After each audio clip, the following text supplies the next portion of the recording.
আমরা এই বাড়ি থেকে চলে যাই যেখানে আমরা এখন আছি। তারপর আবার কিছু বছর পর 2017 সালে এই বাড়িতে ফিরে আসি। এর মাঝে কিছু কিছু সময়ে ওই জিনটা দেখা দিয়েছিল। যখন আমার দাদি মারা যায় সেদিন আম্মু অনেক কষ্ট পেয়েছিল। ওষুধে আমরা জানি এই ব্যথা কম হবে না। আবার যখন আমার জ্যাঠা মারা যায় সেদিন দেখা দিয়েছিল এই জিন। আমার আম্মু তাকে অনেক শ্রদ্ধা করতেন। জ্যাঠাকে যারা দেখতে এসেছিল তারা অধিকাংশ আমাদের বাড়িতে এসে পড়েছিল আম্মুর চিৎকার শুনে। তখন সবাই জ্যাঠাকে মরার খাটে দেখার পরিবর্তে আমার মাকে সামলাচ্ছিল। কিছুদিন আগেও গত মাসে 2 দিনের মতো ওই জিন আম্মুকে ভর করেছিল। গ্যাপ দিয়ে 2 দিন, মানে কয়দিন পরে পরে 2 দিন এইভাবে ভর করেছিল। একজনের প্রতি অনেক রাগে ছিল তখন, আর ওষুধও তখন ছিল না। কিন্তু এখন আম্মু ভালো আছে। আমি জানি না এরকম পরিস্থিতিতে আপনাদের পরিবারের অবস্থা কেমন হতো। আমি জানি না আপনি কখনো জিনের সামনে বসে তার কথা শুনেছেন কিনা। এই ভয়ঙ্কর অভিজ্ঞতার সুবাদে আমি জিনের কথা শুনেছি। সে চেয়ারে বসেছিল অন্ধকার ঘরে, দরজা বন্ধ থাকলেও কিভাবে জানি সে হাওয়ার মতো জোরে তা খুলে ঘরে এসেছিল। তখন আমি অনেক ভয় পেয়েছিলাম, কারণ ছোট ছিলাম, কিছু বুঝি না। বিসমিল্লাহ দোয়া টোয়া পড়তে থাকলাম। আর এইভাবে অনেক ঘটনা আছে আমার মার ব্যাপারে যেটা আমি বলবো, আর অন্যান্য ঘটনা আছে। এর প্রতিকার তো বললামই। এরপরে যেই ঘটনা বলবো আমি, এটা আমার বোনের ব্যাপারে, বড় বোনের ব্যাপারে। তার বিয়ে হয়ে গেছে 2017 সালে। সে এখন আমার দুলাভাইয়ের সাথেই তাদের বাড়িতে থাকে। তো তখন সে নতুন বউ বোঝেনি যে এইসব জিনিস, যেগুলো অতিপ্রাকৃত জিনিস বেশি আকৃষ্ট করে। তো সে কিছুদিন না, মাস বলা যেতে পারে, 1 মাস। তখন আমার এখন মনে পড়ছে না, 1 মাস নতুনই ছিল তখন, 1-1.5 মাস এরকম, বা একটু বেশিও হতে পারে এরকম সময়। তখন সে একদিন ছাদে যায়। তো ওখানে একটা কাঁঠাল গাছ ছিল তাদের ওখানে। সেই ছাদে কাপড় আনতে গিয়েছিল সন্ধ্যার সময়, কাপড় আনতে গিয়েছিল ছাদে, সেখানে একটা কাঁঠাল গাছ ছিল। তারপর সে বাড়ি এলো, ঘরে নিচে নেমে ঘরে এলো। তো তখন থেকেই তার হাতে ব্যথা করতে লাগলো। প্রচুর ব্যথা করতো, হাত ব্যথা করতো। তার ডান হাত পুরোটা ব্যথা করতো, একদম কবজি থেকে একদম হাতের আঙুল টাঙুল পর্যন্ত সব ব্যথা করতো। অনেক দিনের করা হলো। যে কাজের লোক ছিল ওদের বাড়িতে, যে একটা মেয়ে ছিল কাজের লোক, সে হাতে ওই ব্যথার জন্য যে ওষুধ লাগাতে হয় সেগুলো লাগিয়ে দিত, অনেকেই করতো। সে হাত দিয়ে ঝাড়ু পর্যন্ত দিতে পারতো না, এরকম তার হাতে ব্যথা করলো। তখন সে অনেকদিন পর, প্রায় 1-2 সপ্তাহ পর আমাদের বাড়িতে এলো। আমাদের বাড়িতে একজন কাজের লোক ছিল, সে সাধারণত এইসব কবিরাজি করে থাকতো। আমার আম্মুকে বললো যে এরকম এরকম আমার হাতে অনেক ব্যথা করে। তখন ওই মহিলাটা শুনলো, যায় আমাদের বাড়িতে কাজ করতো, এখন করে না। তো সে শুনলো, তারপর বললো যে হাত দিতে। তারপর আমরা সম্ভবত শুনছে ব্লাড সাকিং এর একটা কথা শুনেছি, যারা ওই যে আমরা ক্লাস 8-এ এটা পড়েছিলাম বইতে, ইংরেজি বইতে, যে ব্লাড সাকিং এর যারা উপজাতি বা আছে, তারা বিভিন্ন গ্রামে গ্রামে ঘুরে মানুষের ব্যথা থাকে, এগুলো ব্যথা সেই ব্লাড সাকিং এর মাধ্যমে বের করে কিছু পরে, তারপর আঙুলের মাধ্যমে ফোঁটা করে সে কালো রক্ত বের করে সেই ব্যথাও দূর করে, এরকম করে। তো সেইভাবেই সেই মহিলাটা কি পড়লো, তারপর এগুলো পড়তে দোয়াটা পড়লো, তারপর তার হাত ঘষে ঘষে উপর থেকে একদম আঙুলের মধ্যে সেই ব্যথাগুলো আনলো একটা আঙুলে। তারপর সেই আঙুল কিছু একটা সুই আছে সেটা দিয়ে ছিদ্র করে সেই কালো রক্ত যেটা আছে সেইটা বের করলো, একটা কলা পাতার মধ্যে রাখলো। আর সেই হাতটা দুধের মধ্যে দিয়ে, আঙুলটা দুধের মধ্যে দিয়ে ঘষে দিল যাতে ব্যথা না করে। তারপর থেকেই তার হাত ভালো হয়। তার বললো যে কি, সেই মহিলাটা বললো যে কিভাবে এরকম হয়েছিল। তারপর সে বললো যে সে ছাদে গিয়েছিল। তারপর আমি বলতে ভুলে গিয়েছিলাম যে সেই মহিলাটা যার কথা বলি, যে কবিরাজি করে, তার সাথে জিনও নাকি ছিল। তারপর সে জানতে পারলো যে ওই মহিলাটা আমাদেরকে বললো যে ওই কাঁঠাল গাছটা আছে ওটা বেশি ভালো না, ওখানে কোনো একটা জিনিস আছে। যেহেতু আমার বোন নতুন ছিল ওই বাড়িতে, তো তার প্রতি নাকি নজর ছিল। আবার আমার বোনকে, আমি আসলে এই রাশিটা আসলে বিশ্বাস করি না, কিন্তু সে বলছিল আমার বোন নাকি তুলা রাশিটাই, আমরা জানি যে তুলা রাশির প্রতি একটা অন্যরকম জিনিস কাজ করে, তো এরকম ছিল। তো তখন জানতে পারলাম যে ওখানে নাকি একটা, যে বাড়িটা করা হয়েছে ওখানে নাকি আগে একটা পুকুরের মতো ছিল, যেখানে হিন্দুরা এসে মানে হাত পাও ধুতো, মুখ ধুতো, এগুলো করতো। তো এরকম একটা জায়গা, পরে মাটি টাটি দিয়ে উঁচা করে এখানে বাড়ি করা হয়েছে। এখন সমতল রাস্তা আছে এরকম, এখন ওখানে বাড়ি। তো ওটা আমরা জানতে পারলাম। আর অরণ্য ভাই, আমি আপনাকে বলতে চাই যে আপনার যদি কোনো ঘটনা থাকে আপনি বলবেন, আমি আশা করছি আপনি বলবেন, কারণ আপনি বলছিলেন আপনি বলবেন আপনার জীবনের কোনো ঘটনা, অভিজ্ঞতা, বা আপনার সাথে ঘটে যাওয়া, বা আপনি দেখেছেন এরকম কোনো ঘটনা, শুনেছেন এরকম ঘটনা, আপনি বলবেন আমাদের সাথে। আমরা খুবই খুশি হতাম। আরেকটা উপদেশ আছে যে তাবিজ শোটা যদি ইউটিউবে সরাসরি সম্প্রচারিত হতো, তাহলে আমাদের যে তাবিজ পরিবারের যে সদস্য সংখ্যা আছে এগুলো অনেক বৃদ্ধি পেত। এই উপদেশটা যদি রাখতেন তাহলে অনেক কৃতজ্ঞ হতাম, মনে করতাম। অনেক অনেক ধন্যবাদ আপনাকে। আপনার এই উপদেশ আমরা আগেই বলেছিলাম, গত সপ্তাহে আমরা চেষ্টা করছি।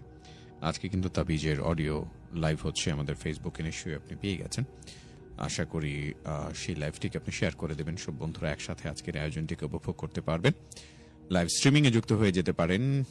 সেই সাথে আপনার জীবনের যে ঘটনাগুলো আপনি শেয়ার করতে চান, সেই ঘটনা আপনি লিখে পাঠিয়ে দিতে পারেন যদি ইচ্ছে হয়। সেই ক্ষেত্রে আমাদের যে পোস্ট রয়েছে আজকে তাবিজের পোস্ট, সেই পোস্টে কমেন্ট করে লিখতে পারেন, এবং সবচেয়ে ভালো হয় যদি আপনি ইনবক্সে লিখে পাঠান, তাহলে পুরো ঘটনাটা শুধু আমি পাবো, এবং সেই ক্ষেত্রে আমি আপনার সেই ঘটনাটা শেয়ার করতে পারবো।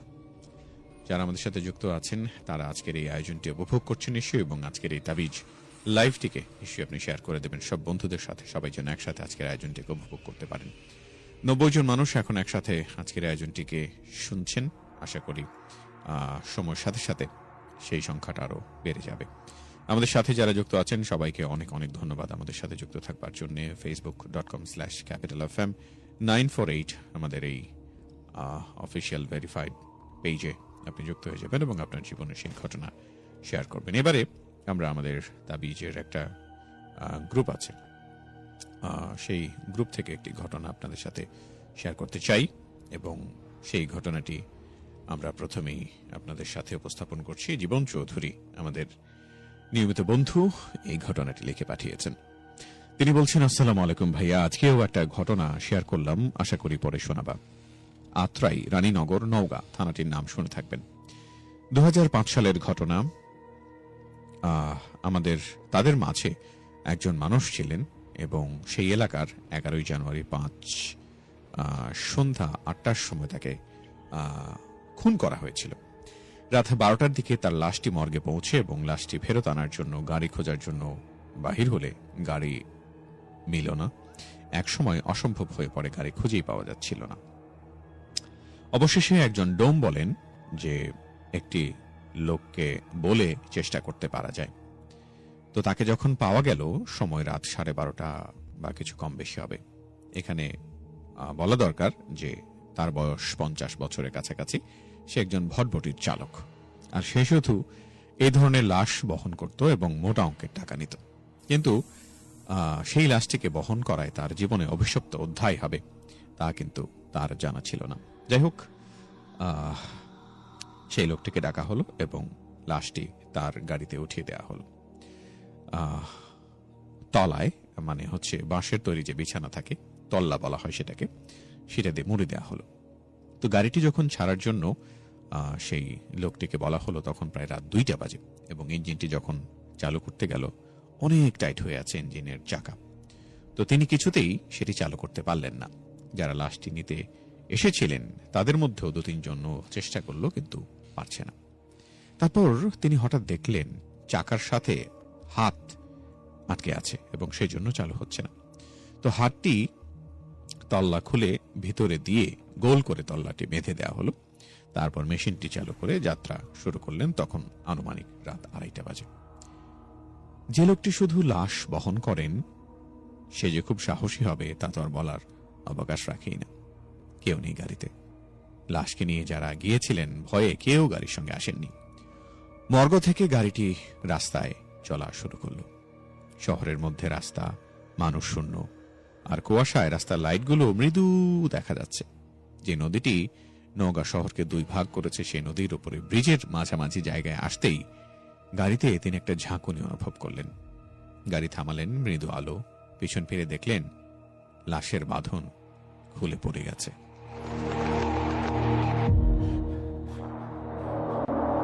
উঠে এসে শক্ত করে বাঁধলেন আবার লাশটিকে। আবার পথ চলা শুরু করলেন। ব্রিজটি পার হতে না হতেই আবারও ঝাঁকুনি। আবারও পিছন ফিরে দেখলেন না, সব ঠিক আছে। আবার তিনি পথ চলা শুরু করলেন সান্তাহার রানীনগর যে রাস্তা আছে সেই পথটি ধরে। তখন প্রচন্ড বাতাস বইছে। শীতের প্রকোপ বেশ, মাঝে মাঝে কুয়াশা যেন একদম ঘিরে ফেলেছে। 5 মিটারেরও কম দৃষ্টি সীমানা। খুব ধীরে গাড়ি নিয়ে আসতে বাধ্য হয়েছেন তিনি। গাড়িটি সান্তাহারের কাছে আসতেই প্রচন্ড ঝাঁকুনি, ঝড়ের মতো বাতাস, আর কুয়াশায় নিজের হাতটিও দেখতে পাচ্ছেন না তিনি। সাহসী মানুষ, তারপরও একটু ভয় পেয়ে গেলেন। শুরু করলেন যেটুকু দোয়া তিনি পড়তে পারতেন। গাড়ি থামিয়ে গাড়ি থেকে না নেমেই বসে থাকলেন। এবার অনুভব করলেন গাড়ির উপর অনেক ভারী কিছুর একটা অস্তিত্ব। পিছন ফিরে দোয়া কালিমা পড়ছেন। 10 মিনিট পর আস্তে আস্তে বাতাসের গতিবেগ কিছুটা কমে গেল, কুয়াশাও কেটে গেল। তারপর পেছন না ফিরে এই ভটভটি চালাতে শুরু করলেন তিনি। কিন্তু গাড়িটা যেন যেতেই যায় না, যেন 20-25 মণ ওজনের কিছু টানছে গাড়িটাকে। একসময় ভারী বস্তুটি মনে হলো উধাও হয়ে গেল। গাড়িটি তখন স্বাভাবিক গতিতেই চলতে শুরু করলো। বিলের পাশ দিয়ে চলছে ভটভটি। 15 মিনিট পরে হালহালিয়া স্টেশনের কাছে পৌঁছতেই ইঞ্জিন বন্ধ হবার উপক্রম। কি হলো দেখার জন্য ইঞ্জিনের দিকে তাকিয়ে দেখলেন ওই হাতটি ইঞ্জিনের চাকার ওই জায়গায় আবারও আটকে গেছে। উনি এত ভয় পেলেন যে শীতেও তার সমস্ত শরীর ঘেমে উঠল। হাত পা থরথর করে কাঁপছে, ভয়ে নিঃশ্বাস বন্ধ হবার উপক্রম। মনে সাহস নেবার চেষ্টা করছেন তিনি। মনে মনে ভাবলেন অনেক লাশ তো এই গাড়ি করে নিয়ে গেছেন, তাহলে ভয় কি? সাহস করে যখন পেছনে ফিরলেন দেখলেন একটি আলো, অথচ কালচে, বিলের মধ্যে ঝুলে গেল। যখন আলোটি যাচ্ছিল তখন পানিতে শব্দ হচ্ছিল, স্পষ্ট শুনতে পেলেন তিনি। তারপর লাশের দিকে চোখ যেতেই আবারও আঁতকে উঠলেন তিনি। 3টা বাঁধনই খোলা, আর বুকের মাঝে রক্তে ভেজা, কিন্তু এই রক্ত একেবারে তাজা। 7-5 না ভেবে শুধু এটুকুই ভাবলেন এখানে থাকলে তার মৃত্যু হবে। দৌড় দিয়ে যাবার রাস্তাও নেই। সাহস নিয়ে হাতটি ভেতরে দিয়ে আবারও শক্ত করে বাঁধলেন তিনি। শুরু করলেন গাড়ি চালানো। গাড়ি এসে পৌঁছল রানীনগরে। দেখলেন কিছু মানুষ তখন ঘুমাচ্ছে। গাড়ি থামিয়ে বসে রইলেন 30 মিনিটের মতো। এর মাঝেই প্রস্রাব করেন রেল লাইনের পাশে। তার মনে হলো আর একটু পরেই ফজরের আজান হবে। তাই আবারও ভটভটি চালু করেন, যাত্রা শুরু করেন। রানীনগরের পর ব্রিটিশ আমলের একটি ব্রিজ হাতিসুরার ব্রিজ নামে পরিচিত। এই ব্রিজটি রক্তদয়ের বিলের শেষ সীমানা।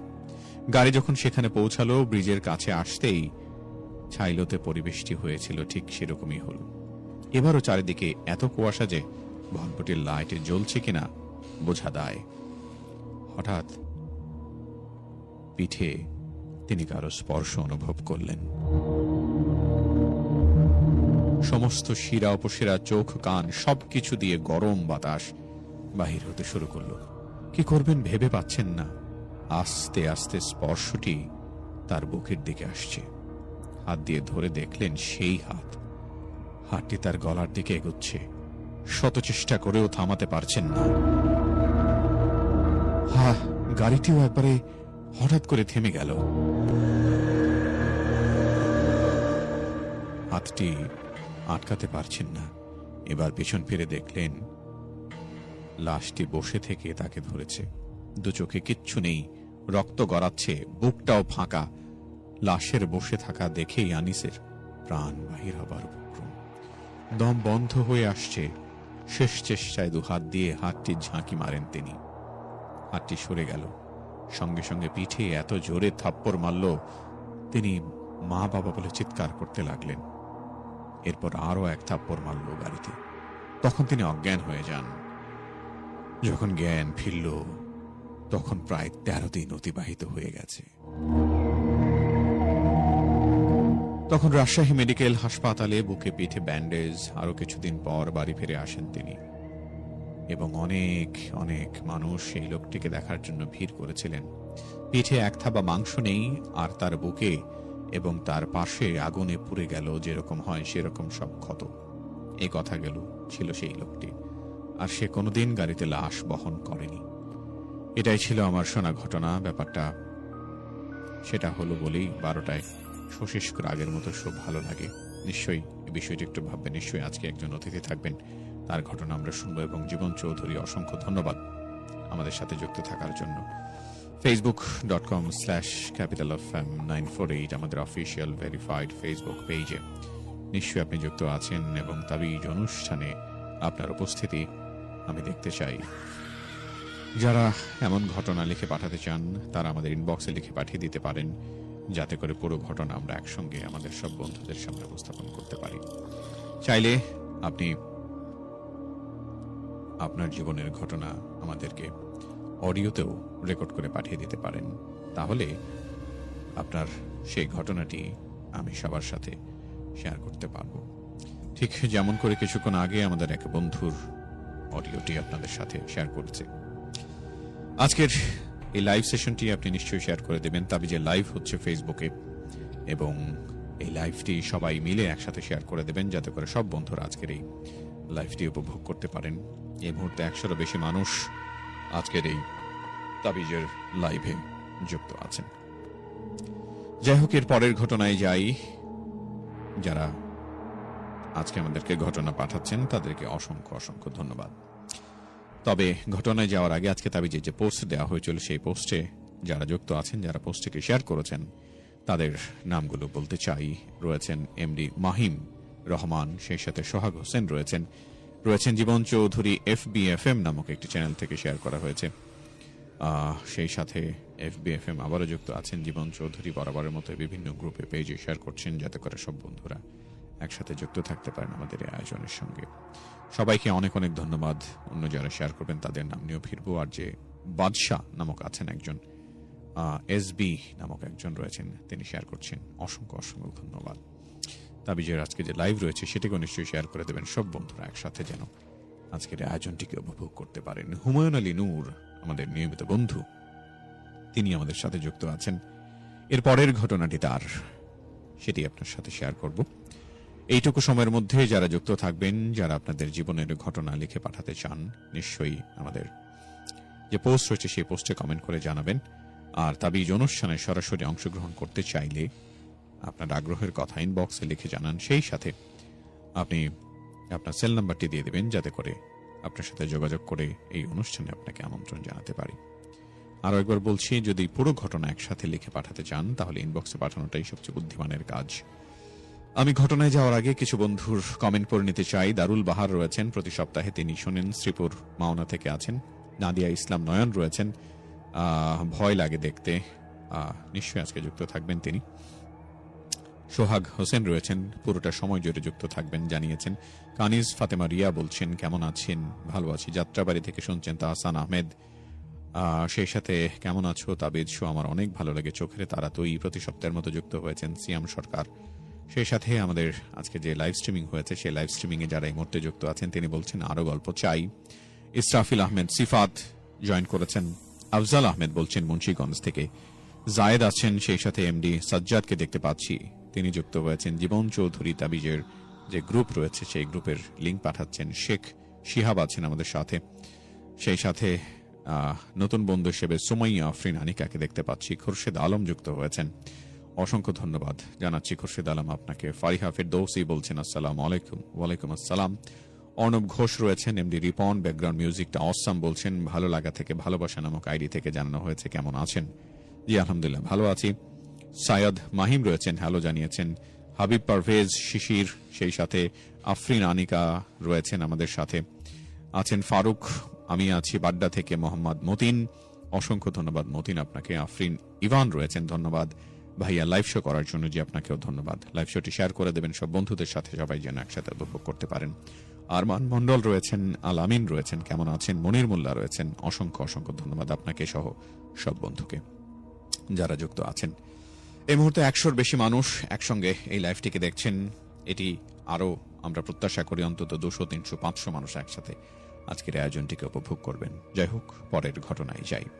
হুমায়ুন আলী নূর বলছেন আসসালামু আলাইকুম, কি অবস্থা ভাইয়া? আশা করি ভালো আছেন। নতুন করে পরিচয় দেওয়ার কিছু নেই, বরাবরের মতোই বিবাড়িয়া জেলার নাসিরনগর থেকে অন্যান্য শনিবারের মতোই একটি ঘটনা লিখে পাঠালাম, ভালো লাগলে অবশ্যই পড়ে শোনাবেন। হুমায়ুন আলী নূর, প্রথমে আপনাকে ধন্যবাদ বরাবরের মতো সঙ্গে থাকবার জন্য। নিশ্চয়ই আপনার পাঠানো ঘটনাটি আমি শেয়ার করব। হুমায়ুন আলী নূরের মতো অন্য যে বন্ধুরা যুক্ত আছেন তারাও চাইলে আপনাদের জীবন সেই ঘটনা আমাদের সাথে শেয়ার করতে পারেন। বলছেন ময়মনসিংহ মেডিকেল কলেজের একটি ঘটনা, ঘটনাটি তিনি তার নানার কাছ থেকে শুনেছেন। কতখানি সত্য তা তার জানা নেই, তবে ঘটনাটি সত্যই বলা চলে, কারণ তখন আমি বেশ ছোট এবং ঘটনাটি আমার নানা নিজ চোখে দেখেছিলেন। দুই বান্ধবী মিলি এবং মমতা ছোটবেলা থেকেই দুইজন একই সাথেই পড়াশোনা করেন। মেডিকেল কলেজে একসাথে ভর্তিও হয়েছেন, এক রুমেই থাকেন। দুইজন এর পরিচয়ও একদম ছোটবেলা থেকে, তাই সব কাজ দুইজন একসাথেই করত। একদিন মর্গে প্র্যাকটিক্যালের পর দুইজন একসাথে ডিউটি পড়ল এবং লাশ কেটে পোস্টমর্টেম করা শেখানো হচ্ছে। তখন মিলি থেকে মমতা একটু ভালো ছাত্রী। মমতা মনোযোগ দিয়ে লাশ কাটছিল। ক্লাস শেষে সবাই মর্গ থেকে বের হলেও মমতা সেটি খেয়ালই করল না। সে মনে করল মিলি তার পাশেই আছে। মর্গ থেকে বাইরে বোঝা যায় না যে রাত নাকি দিন। এদিকে মিলি মনে করল যে মমতা রুমে হয়তো চলে গেছে। ও একটা কথা বলতে ভুলেই গিয়েছিলাম, দিনটি ছিল বৃহস্পতিবার।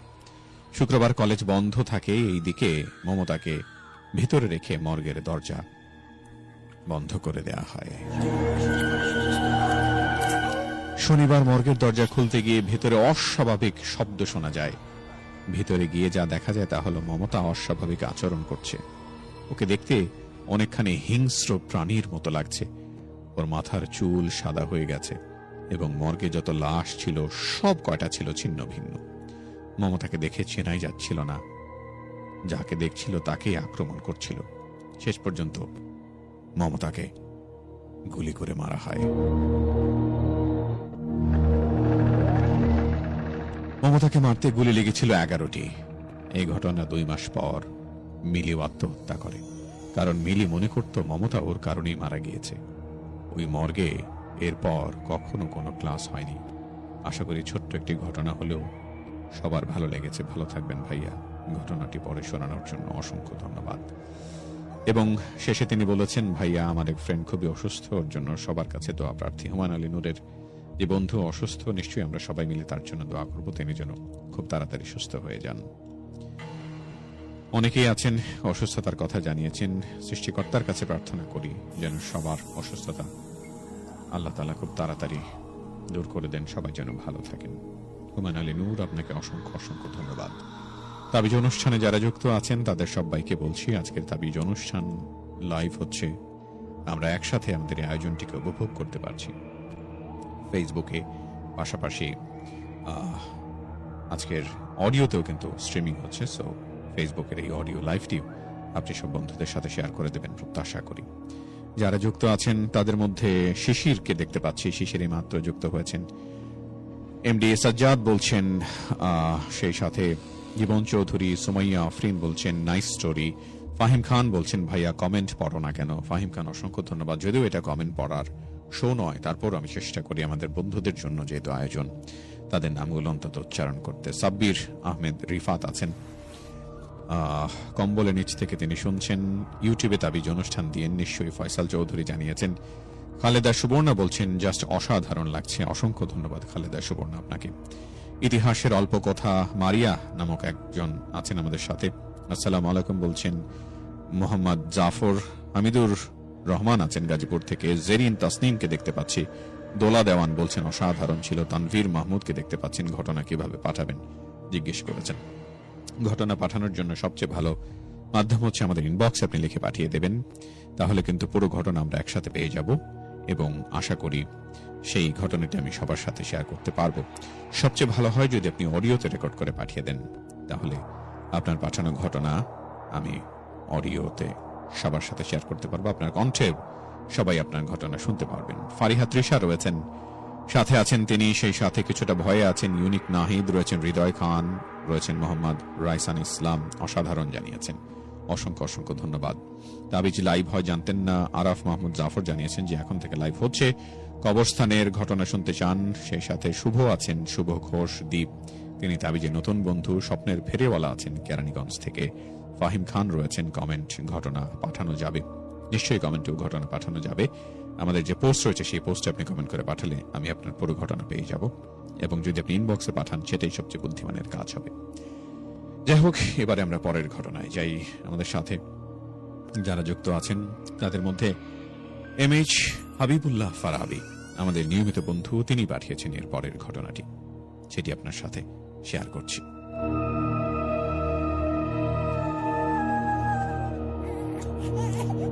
হাবিবুল্লাহ ফারাবি বলছেন এরপরের ঘটনাটি লিখে পাঠিয়েছেন, আপনার সাথে শেয়ার করি। বলছেন আসসালামু আলাইকুম ওয়া রাহমাতুল্লাহি ওয়া বারাকাতুহু। ওয়া আলাইকুম আসসালাম ওয়া রাহমাতুল্লাহি ওয়া বারাকাতুহু। মোহাম্মদ ফারাবি ভাইয়া কেমন আছেন? আমার নাম হাবিবুল্লাহ, আমার বাড়ি নেত্রকোনা সদরে। ভাই আমি অনেকদিন ধরেই আপনার তাবিজ অনুষ্ঠান শুনছি। অনেকদিন আগেও দুটি ঘটনা পাঠিয়েছিলাম, আবার আজ আরেকটি ঘটনা পাঠালাম, পরে শোনালে অনেক খুশি হব। আর কথা না বাড়িয়ে মূল ঘটনায় চলে যাই। ভাইয়া ঘটনাটি ঘটেছিল স্বয়ং আমার সাথেই আজ থেকে প্রায় 5 বছর পূর্বে। যখন আমি হেফজখানায় পড়াশোনা করতাম, তখন আমি প্রায় 14-15 পারা কোরআন শরীফ মুখস্থ করেছিলাম। আমাদের মাদ্রাসাটি ছিল 7 তলা ভবন, আর আমাদের হেফজখানাটি ছিল 5 তলায়। অনেকেই বলতো যে 5 তলার সিঁড়ির কোনায় নাকি কোনো বাচ্চার কান্নার আওয়াজ শুনতে পাওয়া যেত, কিন্তু আমি কোনোদিন শুনিনি, আর আমি এসব ভয়ও পেতাম না। রাত 11টা-12টার সময় আমি একা একা ছাদে গিয়ে বসে থাকতাম। তারপর একদিনের ঘটনা, সন্ধ্যা থেকেই আজ কেন জানি আমার শরীরটা খারাপ। রাত 11টার সময় আমাদের ঘুমের ছুটি হলে দেরি না করে তাড়াতাড়ি ঘুমিয়ে পড়লাম। রাত যখন প্রায় 2টা বাজে, হঠাৎ দেখি কে যেন আমার দুটো হাত মাথার উপরে চেপে ধরে রেখেছে। আবার আরেকজন আমার পা দুটো চেপে ধরল। আরেকজন এসে আমার বুকের উপর বসলো। সে এতটাই ওজন ছিল যে তার ওজনে আমার নিঃশ্বাস প্রায় বন্ধ হয়ে যাচ্ছিল, এবং সে আমার বুকের উপর বসে আমার মুখ চেপে ধরেছিল। তখন আমি জাগ্রত ছিলাম, কিন্তু আমি কাউকেই দেখতে পাচ্ছি না। অথচ আমি বুঝতে পারছি যে 3 জন মিলে আমাকে চেপে ধরেছে এবং তাদের আমি দেখতে পাচ্ছি না। একথা ভেবে আমার সমস্ত শরীরে কম্পন শুরু হয়ে গেল। তারা আমাকে এমন ভাবে চেপে ধরেছিল যে আমি একটু নড়াচড়া করতে পারিনি। আর আমি অনুভব করতে পারছি যে তাদের শরীরে অনেক বড় বড় পশম রয়েছে এবং তাদের শরীর একেবারে নরম তুলতুলে। আমি অনেক চিৎকার করলাম, কিন্তু আমার চিৎকারের আওয়াজ আমার মুখ থেকেই বের হয়নি, কারণ তাদের একজন আমার মুখ চেপে ধরেছিল। প্রথমে ভেবেছিলাম মনে হয় তারা 3 জন ছিল, কিন্তু পরে দেখি শুধু তারা 3 জন নয়, বরং আরো 2 জন আমার দুপাশে দাঁড়িয়ে তাদের সাথে কথা বলছে। আমি একেবারে স্পষ্টভাবে তাদের কথাগুলো শুনতে পেয়েছিলাম। তাদের কথা ও গলার স্বরটা ছিল আমাদের চেয়ে একটু ভিন্ন রকম। বাইসাইকেলের বেল দেওয়ার পর যে এরকম একটা তরঙ্গ সৃষ্টি হয়, ঠিক তাদের কথার মধ্যেও সেরকম একটি তরঙ্গ সৃষ্টি হতো। তারা একে অপরকে আমার বিষয়ে বলছিল যে এটাকে এখানেই শেষ করে দেই। অপর একজন বলল, না, ওর হাত পা ভেঙে দিয়ে যায়। কিন্তু আমার পাশে যে দুজন দাঁড়িয়েছিল তারা বলল, না, ওকে তুলে নিয়ে যাও, কারণ ওকে আমরা জীবিত কবর দেব। তখন আমি খুব ভয় পেয়েছিলাম, ভেবেছিলাম আজ মনে হয় তাদের হাত থেকে আর বাঁচতে পারবো না। তখন আমি মনে মনে আল্লাহ তাআলাকে ডাকতে লাগলাম আর কোরআন তেলাওয়াত করতে লাগলাম এবং রাসূল সাল্লাল্লাহু আলাইহি ওয়াসাল্লামের উপর দরুদ পড়তে লাগলাম। কারণ আমার বিশ্বাস ছিল কোরআন তেলাওয়াত আর দরুদ শরীফ পাঠ করলে শয়তানি শক্তি যত বড় শক্তিই হোক না কেন তার কাজ করবে না। আর হয়েছিল তাই। যে নামে এগুলো পাঠ করলাম সাথে সাথেই তারা আমাকে ছেড়ে চলে গেল। তখন আমি বিছানা থেকে উঠে সরাসরি দাঁড়িয়ে গেলাম এবং আমার বিছানার পাশেই হুজুরের লাঠিটা ছিল। তখন আমি হুজুরের লাঠিটা হাতে নিলাম এবং রুমের চারদিকে ঘুরে ঘুরে দেখছিলাম যে তারা কোথায়। তারপর আমি দরজা খুলে বারান্দায় এসে দাঁড়ালাম এবং দেখলাম যে পুরো শহরটায় আজ অন্ধকারে ছড়িয়ে পড়েছে, অথচ যেই শহরটা রাত দিন সর্বদাই আলোকিত থাকে, আজ সেই শহরটার চারিদিকে একেবারে ঘোর অন্ধকার। কেননা আশুগঞ্জ শহরে যেহেতু বিদ্যুৎ উৎপাদন কেন্দ্র রয়েছে, তাই সারা শহর সে বিদ্যুতের আলোতে সারাক্ষণ আলোকিত থাকত। কিন্তু আজ সারাটা শহর অন্ধকার। এটা দেখে আমি আরো ভয় পেলাম। তারপর আমি রুমে গিয়ে শুয়ে পড়লাম। তারপর থেকেই প্রায়ই আমার সাথে এরূপ ঘটনা ঘটত। ঘটনাটি হুজুরের কাছে বললে তিনি বললেন, তুমি হয়তো স্বপ্ন দেখেছ, কিন্তু আমি বুঝতে পারছিলাম যে এইসব স্বপ্ন নয়, বরং আমার সাথে যেসব ঘটেছে সবগুলোই সত্যি। এরপর থেকে আমি সবসময় ঘুমানোর পূর্বে দোয়া কালাম পরে ঘুমাতাম। এখন আমি মুন্সিগঞ্জের এক মাদ্রাসায় পড়াশোনা করছি। কয়েক মাস পূর্বের ঘটনা, যখন আমি মাদ্রাসায় নতুন আসি, তখন একদিন রাতে শোয়ার সময় দেখলাম যে রুমের জানালাটা খোলা। তখন একজনকে বললাম, ভাইয়া জানালাটা বন্ধ করে দিয়েন। সে বলল, ঠিক আছে, আমি শোয়ার সময় বন্ধ করে দিব। কিন্তু সে আর জানালা বন্ধ করেনি, বরং জানালা বন্ধ না করেই সে ঘুমিয়ে পড়ল। রাত প্রায় 1টার সময় হঠাৎ আমার ঘুম ভেঙে যায়। তখন আমি তাকিয়ে দেখি জানলার কাছে একজন দাঁড়িয়ে আমাকে ডাকছে, কিন্তু তার চেহারাটি ছিল ভয়ঙ্কর। মুখের অর্ধেকটা ছিল আর বাকি অর্ধেকটা ছিল না। তখন আমি ভয়ে তার কাছে যাইনি। অতঃপর সে তার একটা হাত জানালার গ্রিল দিয়ে ভেতরে প্রবেশ করালো এবং আমার দিকে সেই হাত দিয়ে ইশারা করলো। তারপর আমার সাথে যা ঘটলো তা কেউ কল্পনাও করতে পারবে না। ছোটবেলায় আমরা অনেকেই বিটিভিতে আলিফ লায়লার কাহিনীতে দেখেছি। সে সিন্দাবাদের হাতে একটা তরবারি থাকতো, যেটার নাম ছিল সুলেমানি তরবারি। সেই তরবারি থেকে যেরকম আগুনের বিদ্যুৎ বের হতো, ঠিক তেমনি ওই হাতটা থেকে আগুনের বিদ্যুৎ বের হচ্ছে এবং সেই বিদ্যুৎ এসে আমার শরীরে লাগলো। মনে হচ্ছিল যেন আমাকে কারেন্টে শক দেওয়া হচ্ছে। এই বিদ্যুৎটা আমার শরীরে লাগার সাথে সাথে আমার সারা শরীর অবশ হয়ে যায়।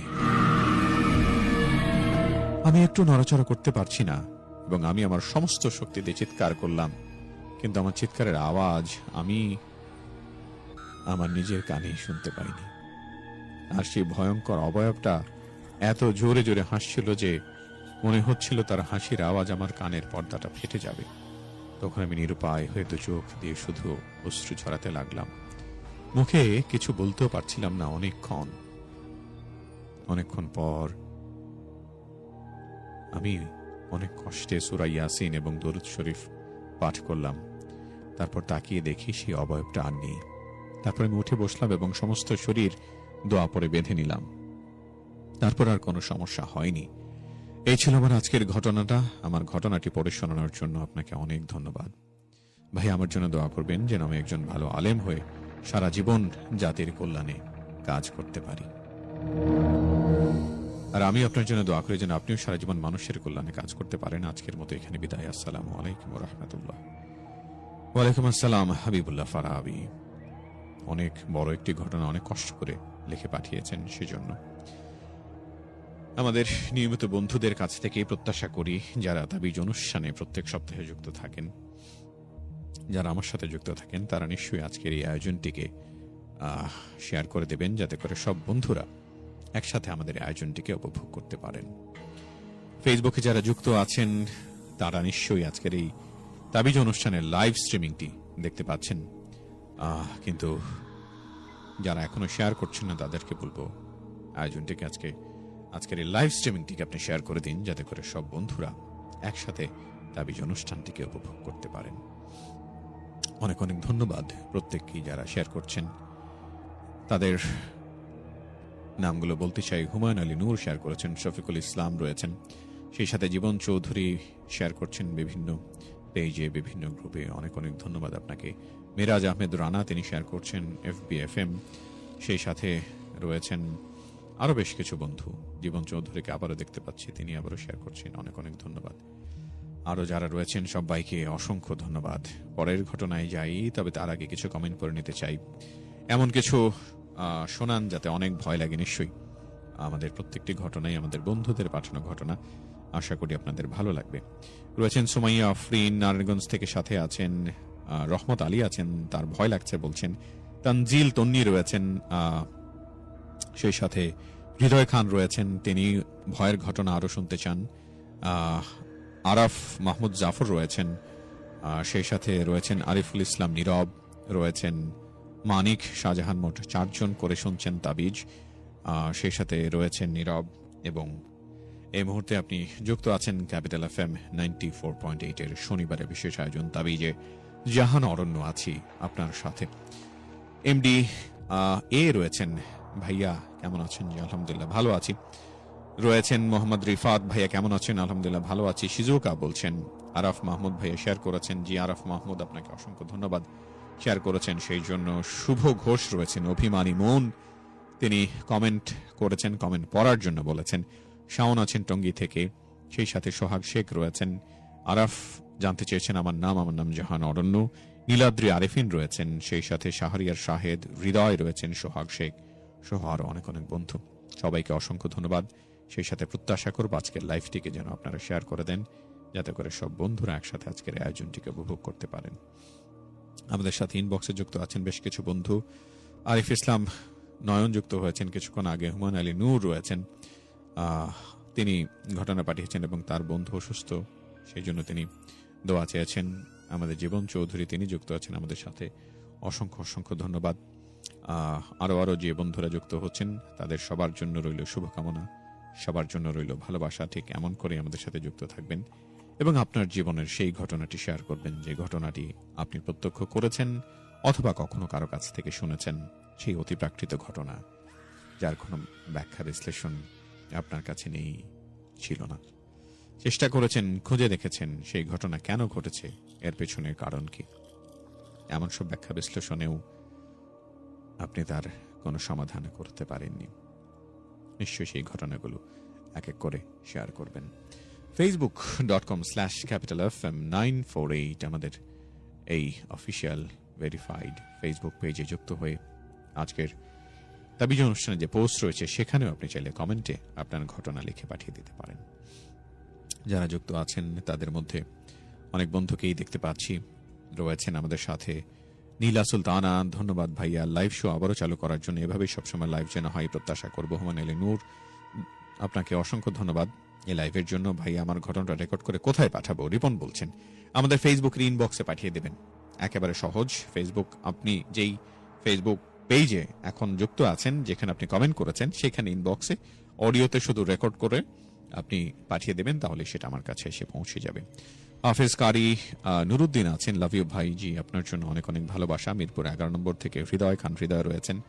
কালো গোলাপ রেকর্ড করে রাখি, সকালে শুনি, অনেক অনেক ধন্যবাদ আপনাকে। নোয়াখালী থেকে শুনছেন মাহিম, সেই সাথে নাদিয়া ইসলাম নয়ন আছেন, ভয় লাগে, অনেক অনেক ধন্যবাদ আপনাকে সঙ্গে থাকার জন্য নাদিয়া। সোহাগ হোসেন রয়েছেন, পুরোটা সময় জুড়ে যুক্ত থাকবেন, আপনাকে অনেক অনেক ধন্যবাদ। facebook.com/capitalfm 948 যুক্ত হয়ে আপনার জীবনের সেই ঘটনা শেয়ার করবেন যে ঘটনার জন্য আমরা অপেক্ষা করে আছি। এই মুহূর্তে আমরা ছোট্ট একটা বিরতি নিতে চাই। বিরতির পর আবারও ফিরে আসব আমাদের শনিবারের আয়োজন নিয়ে, আমাদের সবার প্রিয় আয়োজন নিয়ে, তাবিজ নিয়ে। শুনছেন ক্যাপিটাল FM 94.8। জাহান অরণ্যর সাথে যুক্ত আছেন, সেজন্য অসংখ্য ধন্যবাদ। ছোট্ট বিরতির পর আবারও ফিরে আসছি, সঙ্গে থাকুন।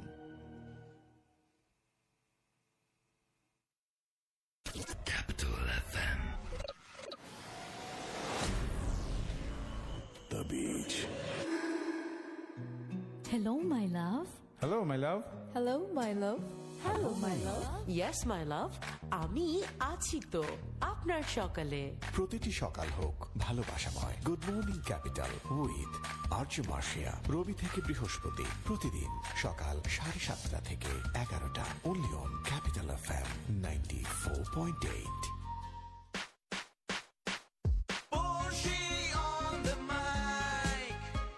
Hello, this is Porshi. আমাকে শুনবেন প্রতি শুক্রবার রাত 9টা থেকে 11টা পর্যন্ত শুধুমাত্র ক্যাপিটাল এফএম 94.8 এ। সারাদিনের ব্যস্ততা সেরে যখন ঘড়িতে সময় ঠিক রাত 9টা, লাইভ মিউজিকের আনন্দে ভরে উঠুক মনটা। শুনুন ব্যাকস্ট্রিট বয়েজ এমিলের সাথে প্রতি শনি থেকে বৃহস্পতিবার রাত 9টা থেকে 11টা পর্যন্ত। Only on Capital FM 94.8, Deshare #1 music station, where the beat goes on.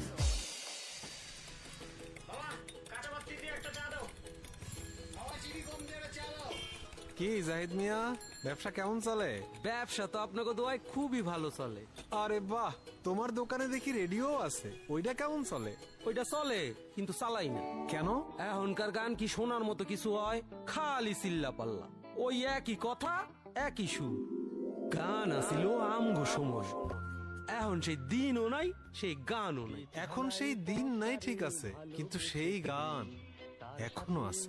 তুমি শুনবা ক্যাপিটাল ক্লাসিক। মানে পুরোনো দিনের সব গান নিয়ে ক্যাপিটাল ক্লাসিক আরজে নোবেলের সাথে প্রতি শুক্রবার বিকেল 4টা থেকে 6টা, শুধুমাত্র ক্যাপিটাল এফএম 94.8 এ। জাহিদ মিয়া, রেডিও চলে? চলে মানে শুক্রবার হইলেই চলে। আম্মু একটা রিকোয়েস্ট করি, তোর বাবাকে গিয়ে বল। বাবা একটা রিকোয়েস্ট করি। তোর ভাইয়াকে গিয়ে বল। ভাইয়া তোমাকে একটা রিকোয়েস্ট করি। আম্মুকে গিয়ে কর যা। কেউ আমার কোনো কথা শুনে না, আমার একটা রিকোয়েস্টও কেউ রাখে না। শুনবে ক্যাপিটাল ককটেল, শুনবে আপনার সব কথা, শুধু আপনার পছন্দের গান নিয়ে ক্যাপিটাল ককটেল, সপ্তাহে প্রতিদিন দুপুর 2টা থেকে 4টা, only on Capital FM 94.8. গান হবে আপনার পছন্দে। ওয়াও ভাবি, চানাচুর বানাইছেন? ভাবি এই হোমমেড চানাচুরের রেসিপিটা বলেন না। রেসিপি আসলে ভাবি আমিও জানি না। তাহলে চুলায় নুডলস দিয়ে একটু সিরিয়াল দেখতে বসছিলাম, নুডলস পুড়ে চানাচুর হয়ে গেছে ভাবি। আপনার তো তাহলে ভাবি জানেন ভাবি শোনা উচিত। জানেন ভাবি? Recipe, health tips, beauty tips, fashion, টুকিটাকি সব টিপস নিয়ে আরজে তাহমিনার সাথে জানেন ভাবি প্রতি শনি থেকে বৃহস্পতি সকাল 11টা থেকে দুপুর 2টা, শুধুমাত্র ক্যাপিটাল এফএম 94.8 এ। জানেন ভাবি? এখন আমি সব জানি ভাবি।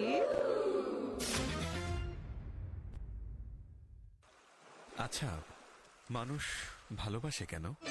ভালোবাসা যত বড়, জীবন তত বড় নয়। তুমি আমাকে ভালোবাসো? বলে তো দিয়েছি আমি হৃদয়ের কথা। আমি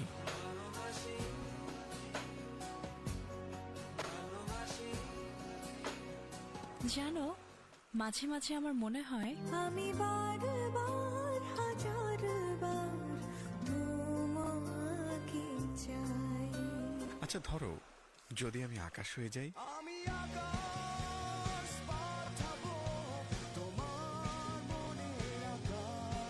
আমি মেঘ হয়ে যাব।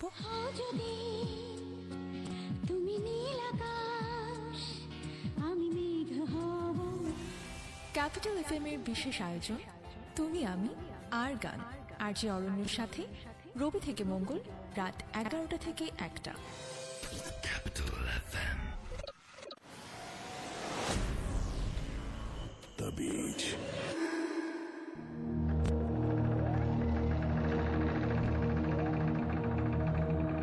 একদম তাই, বিরতির পর আবারও যুক্ত হলাম শনিবারের বিশেষ আয়োজন তাবিজ নিয়ে।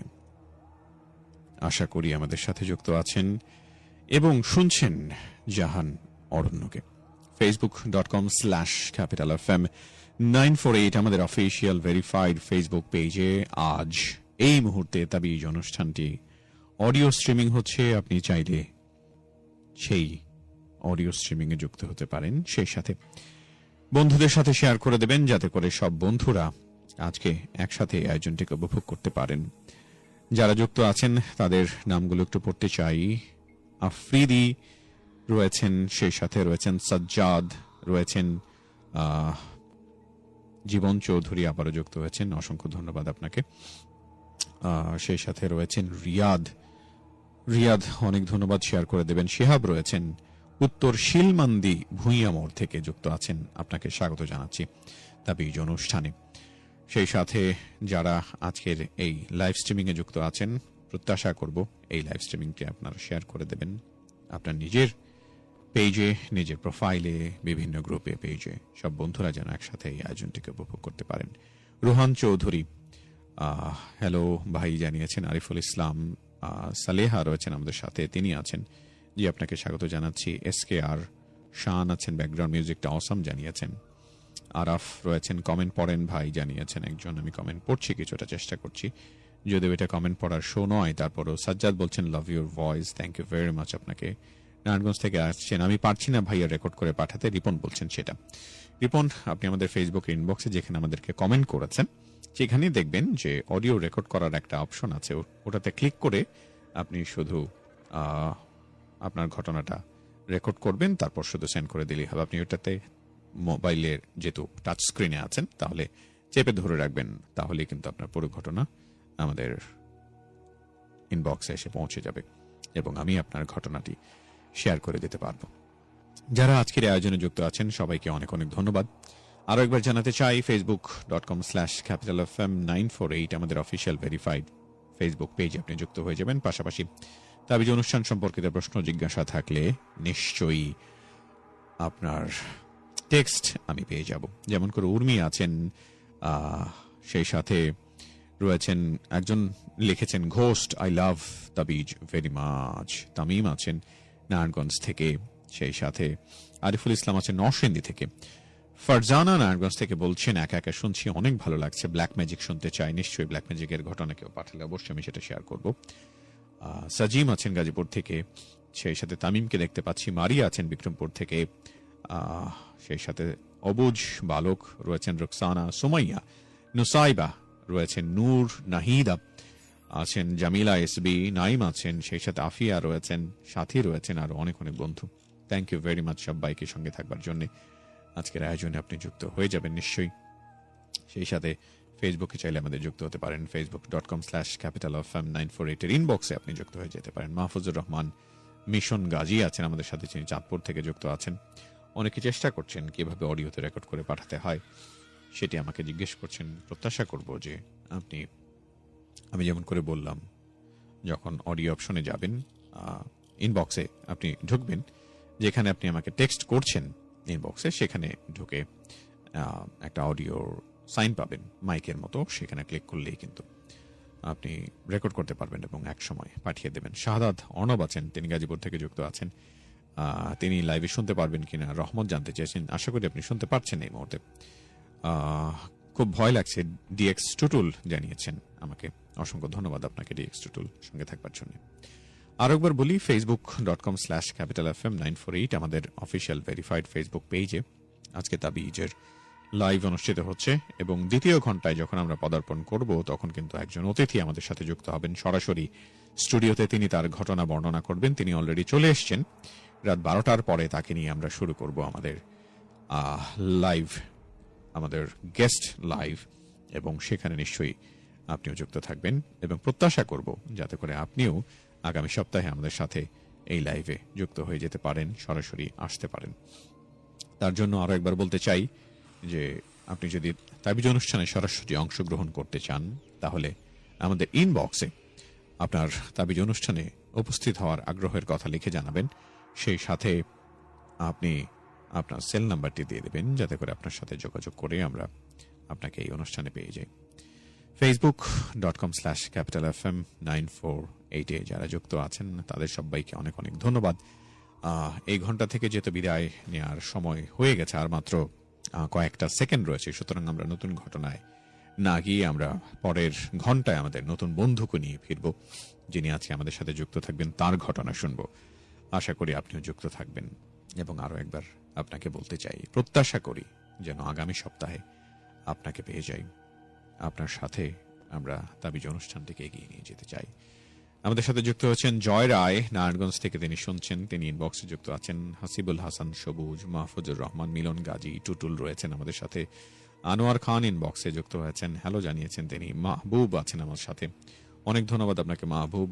অবুজ, মনু রাজকন্যা, এমডি রিপন রয়েছেন, প্রিন্স দীপ্ত রয়েছেন, সাথে আরিয়ান আফরান, সেই সাথে ফাহিম খানকে দেখতে পাচ্ছি। দোলা দেওয়ান রয়েছেন, তার কাছে অনেক ঘটনা আছে। দোলা, আপনার কাছ থেকে প্রত্যাশা করব ঘটনা লিখে পাঠিয়ে দিতে পারেন, অথবা চাইলে আপনি ইনবক্সে অডিওতে রেকর্ড করেও পাঠাতে পারেন, তাহলে কিন্তু আপনাকে আমি পেয়ে যাচ্ছি। আনোয়ার খান নতুন বন্ধু, সেই সাথে রণবীর রয়েছেন, ভয়ঙ্কর লাগছে তার, অনেক অনেক ধন্যবাদ। এই ঘন্টা থেকে বিদায় নিচ্ছি, ফিরছি নতুন ঘন্টায়, সঙ্গে থাকুন।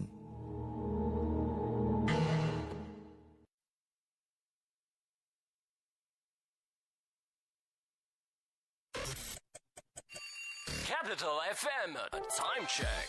It's 12 a.m.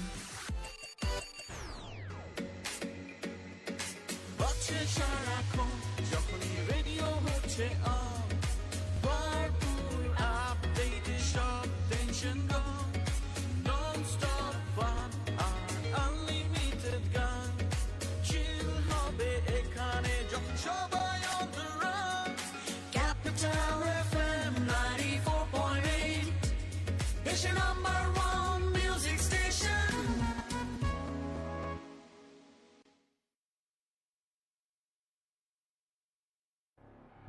Capital FM.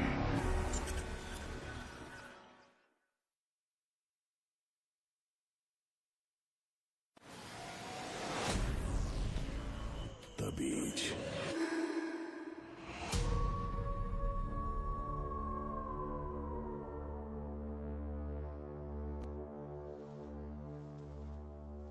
বিরতির পর আবারও সবাইকে স্বাগত জানাচ্ছি শনিবারের বিশেষ আয়োজন তাবিজে। শনিবার পেরিয়ে আমরা রবিবারে পৌঁছে গেলাম।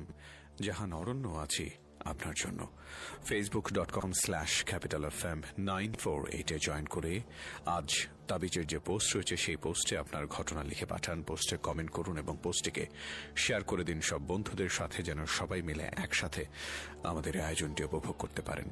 যেমন বলছিলাম, দ্বিতীয় ঘন্টায় আমাদের একজন অতিথি থাকবেন, তেমনি আমাদের একজন অতিথি আমাদের সাথে যুক্ত হয়ে গেছেন। আর ঠিক এমনি করে আপনিও কিন্তু চাইলে তাবিজ অনুষ্ঠানে সরাসরি উপস্থিত থেকে আপনার নিজের জীবনের ঘটনা কিংবা আপনার বন্ধু, আত্মীয়, পরিচিত যে কারো জীবনের ঘটনা আমাদের সাথে শেয়ার করতে পারেন। আজ আমাদের সাথে রয়েছেন পারভেজ আলম।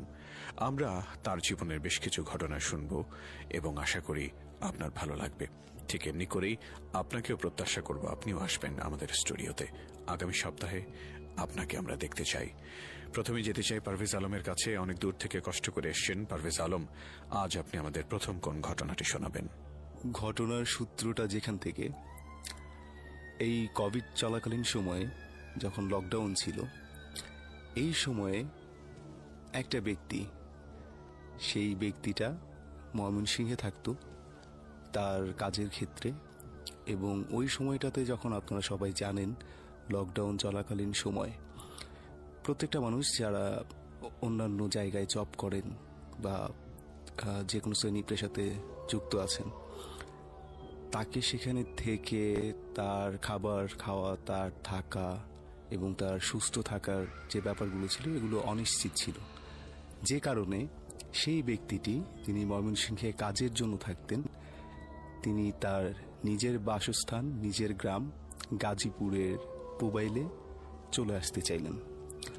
তখন গাড়ি চলছিল না, যে কারণে তাকে অনেক কষ্ট করে মধ্যরাতে ট্রাকে করে, তারপর অটোরিকশায় করে, তারপর পায়ে হেঁটে তার গ্রামে আসতে হলো। যখন সে তার গ্রামে চলে আসলো, আসার পর অনেকটা পথ তাকে হেঁটে যেতে হবে, কারণ সেখানে কোনো অটোরিকশা ছিল না, রিক্সা ছিল না, কোনো ধরনের মানুষ ছিল না রাস্তায়। তাকে একা হেঁটে হেঁটে যেতে হবে তার বাড়িতে। এবং সেই যে মেন রাস্তা, সেখান থেকে তার বাড়িতে যাওয়ার রাস্তাটা পায়ে হেঁটে গেলেও কমপক্ষে 20 থেকে 25 মিনিট প্রয়োজন, কারণ তার বাড়িটা গ্রামের অনেক ভেতরে। এবং তার বাড়িতে যাওয়ার আগে অনেক বড় একটা বট গাছ পড়ে এবং সেই গাছটার বয়স কমপক্ষে 250 থেকে 300 বছর বয়স। সেখানে অনেক ভৌতিক ঘটনার প্রচলন আছে এবং সেই ব্যক্তিটাও জানে যে এই বট বৃক্ষের নিচ দিয়ে গেলে কোনো না কোনো ঘটনা ঘটে, কারণ আগে পরেও ঘটেছে এবং সেখানে সন্ধ্যার পর কোনো মানুষ চলাচল করে না, সবাই ভয় পায়। ইভেন আমরা এমনও শুনেছি যে দুপুর বেলায় কেউ যাইতো না এবং তাদের যে গরু ছাগলগুলো তারা ঘাস খেতে ছেড়ে দিত, সেগুলো তারা দুপুরের মধ্যে অথবা বিকেল 4টা-5টার মধ্যে নিয়ে যেতে হতো, কারণ তারা ভয় পেত, তারা ওদিক দিয়ে চলতো না। অনেক ভৌতিক ঘটনার প্রচলন আছে, অনেক ঘটনা ঘটেছেও। এখন সেই ব্যক্তি যিনি ময়মনসিংহ থেকে গাজীপুরে এসছে তার বাড়িতে, তাকে তার বাড়িতে যেতেই হবে। তাকে 20-25 মিনিটের মতো হেঁটে তার বাড়িতে যেতে হবে।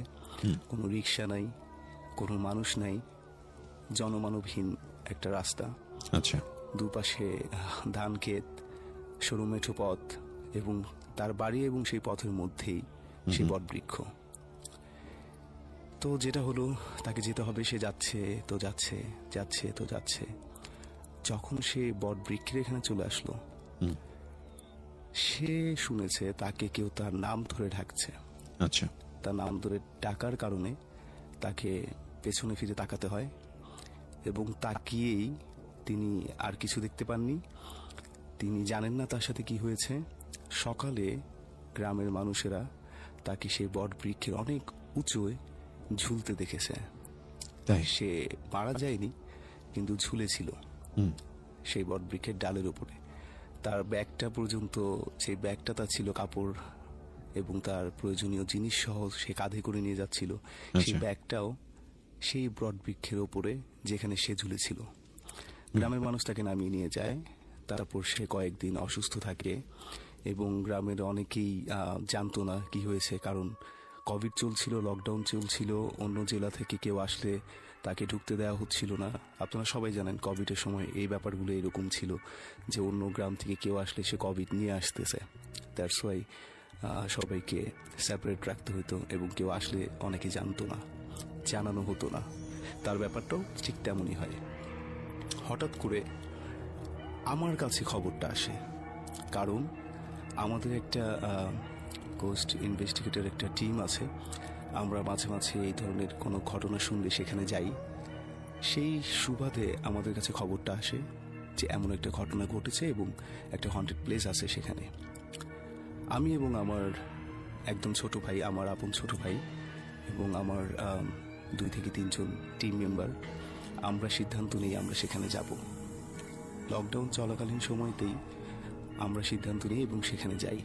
তো গ্রামের মেম্বার, চেয়ারম্যান বা গণ্যমান্য ব্যক্তি যারা ছিলেন, তারা আমাদেরকে সেখানে স্টে করার জন্য, মানে আমরা রাতে থাকতে চেয়েছি, দেখার জন্য আসলে এখানে কি আছে কি হয়। তো আমাদেরকে থাকার জন্য অনুমতি দেওয়া হয়নি, আমাদের স্টে করার জন্য পারমিশন দেননি। সেই ক্ষেত্রে আমরা আরেকজন এলাকার পরিচিত মানুষের শরণাপন্ন হই। তার মাধ্যমে আমরা অন্য ব্যক্তিদের অনুমতি গ্রহণ করি এবং আমাদেরকে অনুমতি দেওয়া হয় আমরা খুব বেশি হলে রাতের 9টা থেকে 10টা পর্যন্ত থাকতে পারবো, তার বেশি তারা আমাদেরকে থাকতে দিবে না। এবং আমরা একটা মিথ্যা বলি যে আমরা এখানে একটা নাটক শুট করার জন্য আমরা এখানে এসেছি। তো তারা ভয় পাচ্ছিল, কারণ ওই জায়গাটা একটু ভয়ঙ্কর এবং অপ্রীতিকর কিছু ঘটতে পারে, কোনো দুর্ঘটনা হতে পারে। এই কারণটাতে তারা আমাদেরকে অনুমতি দেননি। তো আমরা যখন মিথ্যাটা বলেছি, যদিও বলা উচিত হয়নি, কিন্তু মিথ্যাটা বলেছি ঘটনার গভীরে যাওয়ার জন্য যে আসলে এখানে কি হয়। তখন আমরা মিথ্যে বলেছি যে আমরা নাটকের একটা শুটিং করব, শর্ট ফিল্ম, আমাদেরকে একটু সময় দেওয়া হোক, আমরা রাতের দৃশ্যগুলো ধারণ করে চলে যাব। তখন আমাদেরকে অনুমতি দেওয়া হয়, আমরা সেখানে যাই। এবং বলে রাখা ভালো যে ওই গ্রামটাতে আমার অনেক পূর্ব পরিচিত লোক আছে, কারণ সেখানে আমার মামার শ্বশুর বাড়ি। সেই সুবাদে আমাদের যাতায়াত ছিল মাঝে মাঝে। তো কয়েকজন মানুষও আমাকে চেনেন। তো আমি তাদের মাধ্যমে অনুমতি গ্রহণ করে এবং সেই গ্রামে যাই, তাদেরকে নাটকের কথা বলে, ভিডিও শ্যুটের কথা বলে আমরা সেখানে চলে যাই। যখন এশার নামাজটা শেষ হয়ে গেল, আমার মোবাইলে অনবরত কল আসছে, কোনো সমস্যা হয়েছে কিনা, আমরা ঠিক আছি কিনা। আমি সবাইকে কনফার্ম করছিলাম যে আমরা ঠিক আছি এবং আমরা আমাদের কাজ করছি, এখানে কোনো সমস্যা নেই। আসলেও কোনো সমস্যা হচ্ছিল না। তারপর আমরা সেখানে থাকতে থাকি। পরিস্থিতিটা আসলে এমন হচ্ছিল, মানে হঠাৎ করেই পূর্ণিমার চাঁদ চলে আসছে, চারপাশ আলোকিত, আবার হঠাৎ করে অন্ধকার হয়ে যাচ্ছে। তখন আমার ছোট ভাই এবং আমার সাথে যারা ছিল ওরা একটু ভয়ও পাচ্ছিল। হঠাৎ করে অনেক জোরে বাতাস বয়ে যাচ্ছে, আবার হঠাৎ করে থেমে যাচ্ছে। এই ঘটনাগুলোর জন্য আমার ছোট ভাই এবং আমার টিম মেম্বার যারা ছিল ওরা একটু ভীত সন্তুষ্ট ছিল এবং ওরা তুই একবার বলেও ফেলেছে, ভাই আমরা হয়তো চলে যাওয়াটা ঠিক হবে। এবং আমি নিজেও একটা সময় সিদ্ধান্ত নিয়েছিলাম যে হয়তো বা চলে যাওয়াটা ঠিক, কারণ আমার টিম মেম্বাররা একটু ভয় পাচ্ছিল, কারণ পরিস্থিতিটা এতটাই ভীতিকর ছিল, এত অন্ধকার এবং আশেপাশে কোনো মানুষ নাই, বাড়িঘরগুলো একটু দূরে দূরে, একটা লাইটও জ্বলছে না। এবং আমরা যদি সেখানে চিৎকারও করি, আমার মনে হয় না সেখানে আমাদেরকে কেউ সাহায্য করতে আসবে, যেহেতু গ্রামের সবাই ওই পডকাস্টটাকে ভয় পায়। এবং আগেই বলেছি, সন্ধ্যার পরে সেখানে কেউ যায় না, ইভেন ভর দুপুরেও সেখানে কেউ যায় না। তো আমি সিদ্ধান্ত যখন নিলাম, আমি একবার বলেও ফেলেছি ঠিক আছে আমরা চলে যাব। এবং আরেকটু কথা বলে রাখতে চাই যে আমরা যখন সেখানে ছিলাম, পুরো ঘটনাটা আমরা আমাদের ক্যামেরা দ্বারা দৃশ্যায়ন শ্যুট করছিলাম, আমরা ভিডিও করেছি এবং সেই ভিডিওগুলো আমাদের Facebook page PKSS ghost investigation একটা টিম আছে, সেখানে ভিডিওগুলো আছে, আমরা ভিডিওগুলো দিয়ে রেখেছি। আপনারা যদি ফেসবুক ইউজ করে থাকেন, ব্যবহার করে থাকেন, সেক্ষেত্রে PKSS সোশ্যাল টিম নামে একটা পেজ আছে, সেখানে গেলেও আমাদের ভিডিওগুলো পাবেন। তাহলে আপনারা আসলে বুঝতে পারবেন যে কতটুকু ভীতিকর পরিবেশের মধ্য দিয়ে আমরা ছিলাম সেখানে। তো আমরা একরকম ভিডিও করছিলাম, ভিডিওর মধ্যে আমার ছোট ভাই এবং আমার টিম মেম্বার ওরা ভয় পাচ্ছিল এবং আমাকে বলছিল আমরা চলে যাব। আমিও একসময় সিদ্ধান্ত নিই ঠিক আছে আমরা চলে যাওয়াটা ঠিক হবে। ঠিক তার কয়েক সেকেন্ডের মধ্যেই আমার ছোট ভাই বলে ওঠে, ভাইয়া কিছু একটা দেখতে পাচ্ছি, ভাইয়া কিছু একটা দেখতে পাচ্ছি। আমি হঠাৎ করে, আমাদের হাতে লাইট ছিল, লাইটটা দিয়ে আমি যে জায়গাটা ও বলেছে সেই জায়গাটাতে লাইটের আলোটা ফেলার পর যেটা দেখতে পাই যে আসলে ছোট একটা বাচ্চার মতো, খুব বেশি হলে যদি আন্দাজ করতে পারি 5 থেকে 6 বছর বয়সের বাচ্চাটা যেই হাইটটা হয়, যতটুকু বড় হয় ঠিক ততটুকু, কিন্তু সেটা সম্পূর্ণ সাদা কাপড়ে মোড়ানো। আমি কোনো হাত দেখতে পাচ্ছিলাম না, পা দেখতে পাচ্ছিলাম না। Look like as a dead বডিটা যেভাবে আমরা কাপড় দিয়ে মুড়িয়ে রাখি, ঠিক তেমনটি। তো আমি একটু অবাক হয়ে যাই যে এই সময়ে এত রাতে, আর বলে রাখছি রাত তখন খুব হলে 1টা কি 1:30 হবে। তো ওই সময় এত রাতে কোনো বাচ্চা এখানে আসা সম্ভাবনা না, কারণ হচ্ছে হ্যাঁ কোনো বাচ্চা আসার সম্ভাবনা নেই, কারণ আশেপাশে তো বড়রাই আসে না সন্ধ্যার পর, এত রাতে এত ছোট একটা বাচ্চা কি করে আসবে। তো আমি আমার টিম মেম্বার এবং আমার ছোট ভাইকে আশ্বস্ত করতে থাকি যে তোমরা ভয় পেও না, এটা হয়তো বা কেউ মজা করার জন্য জানে আমরা শ্যুট করতে আসছি, আমাদের ভয় দেখানোর জন্য হয়তো বা কেউ এরকমটা করছে। কিন্তু আমি তখন বুঝতে পারছিলাম যে ঘটনাটা ওদেরকে যা বোঝাচ্ছি তা না, সত্যি সেখানে অলৌকিক কিছু ছিল, অশরীরী কিছু ছিল। এবং আমরা লাইট ওখানে মেরে যখন দেখছি, আমি খুব জোরে দৌড় দিয়ে সেখানে গেলাম। খুব বেশি দূর হবে না, 20 ফিটের মতো দূরত্ব ছিল আমাদের মধ্যে। আমি ওখানে ঢুকে দেখতে পাচ্ছি কিছু নাই। বট গাছটা খুবই বড়, যেহেতু 300-400 বছর পুরনো, 250-300 বছর পুরনো এরকম হবে। তো অনেক বড় বট গাছ, অনেক শিকড় বাকড় এবং বেশ খানিকটা জায়গা নিয়ে বট গাছটা সেখানে বড় হয়েছে। তো আমি যখন দেখছিলাম পেছন দিকে গিয়ে ডানে বামে সব দিকে, সামনের দিকে কেউ নাই এবং বট গাছের উপরেও কেউ নাই, তখন আমি ভাবলাম যে হয়তো বা তারা চাচ্ছে না আমরা এখানে থাকি, আর আমরা এখান থেকে চলে যাওয়াটাই উত্তম।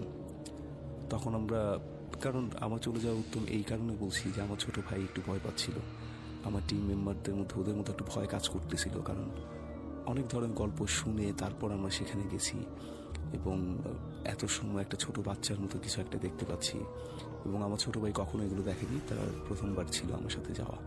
ওর কারণেই আমরা একটু বেশি চিন্তিত ছিলাম।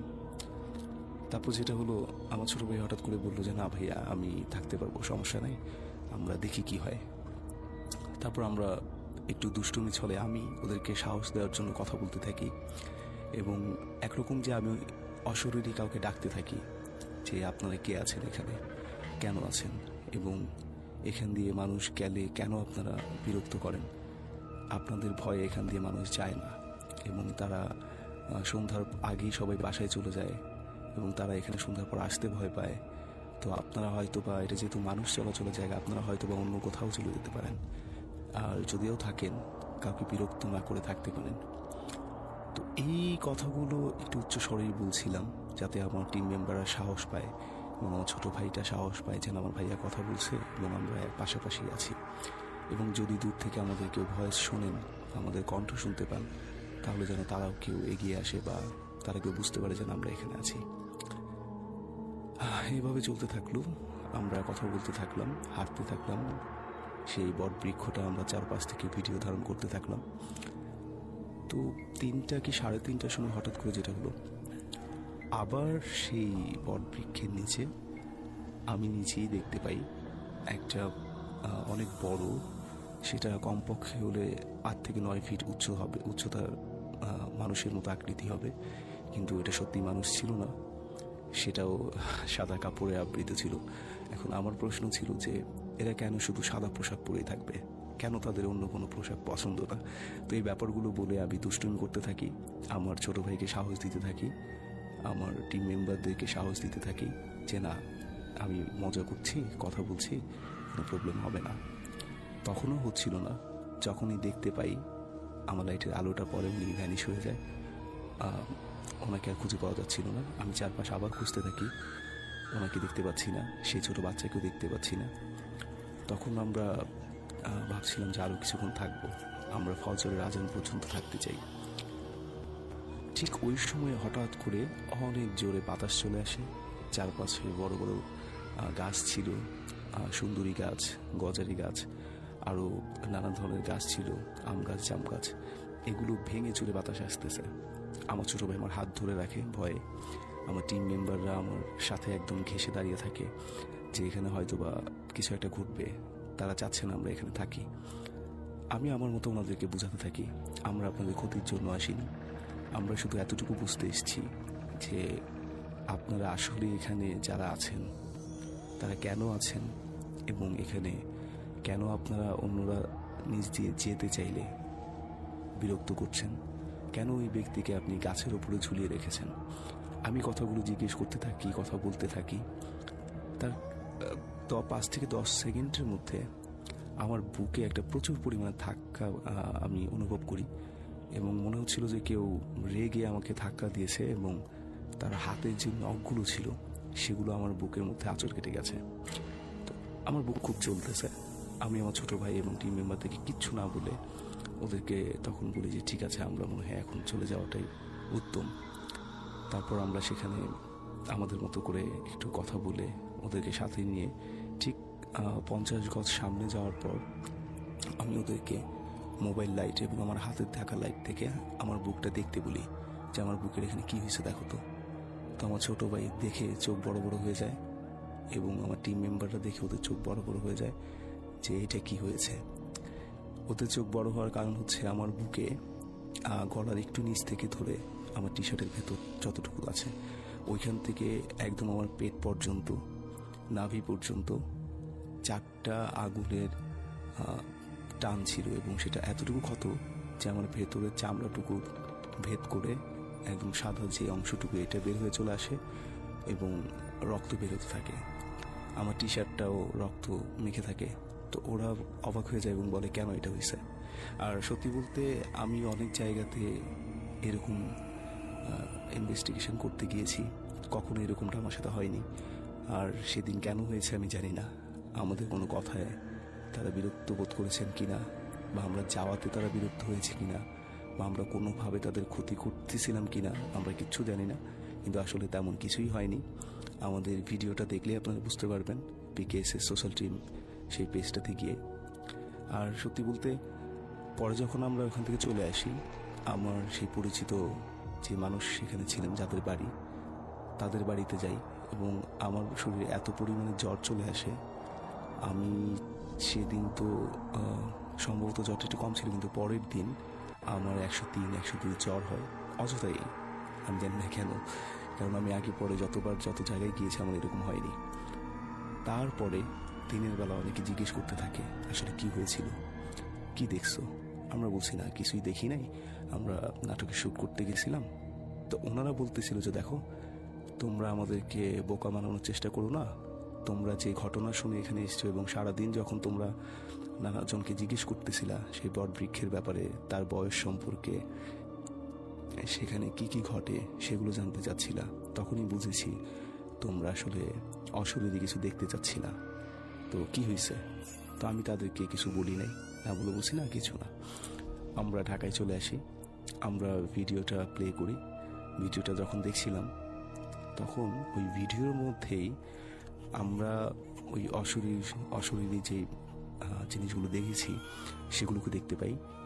তারা আসছে এবং যাচ্ছে, এবং হঠাৎ করে আমরা যখন তাদেরকে খোঁজার জন্য বট বৃক্ষের ভেতরে ঢুকে যাই, তখন আমরা আসলে তখন অনেক কিছু আবার সামনে দেখি নাই, কিন্তু আমাদের ফুটেজে ধরা পড়ে একটা চেহারা যেটা মানুষের মতোও না, সেটা কোনো জন্তু জানোয়ারের মতোও না, পশুর মতোও না, কিন্তু এটা যে কেমন একটা চেহারা, আমরা সেই চেহারাটুকু আমাদের ভিডিওর সাথে আমরা দিয়ে দিয়েছিলাম। যারা দেখেছে তারা তো অবশ্যই দেখেছে, আর যারা দেখেননি তারা দেখতে পারেন। সো এটা ছিল গাজীপুর মোবাইলের একটা ঘটনা। এবং এরপরে আমি অনেকবার সেই বটবৃক্ষের এখানে গিয়েছি, আমি দেখেছি সেখানে সেই গ্রামের মানুষগুলো তারাও আমাদের ভিডিও দেখেছে। দেখার পরে তারা সেখানে আগরবাতি জ্বালায়, তারা মোমবাতি জ্বালায় এবং সেখানে লাল নিশান দিয়ে রেখেছে। এবং হয়তোবা সেখানে কোনো একটা ব্যক্তি কি বলে, যেমন মাজার দেখাশোনা করে বা কোনো একটা জায়গাতে বটবৃক্ষ বা বড় কোনো গাছের নিচে গিয়ে তারা আসন করে, লুক লাইক এমন কিছু একটা তারা সেখানে করছে, সেই গ্রামেরই কেউ।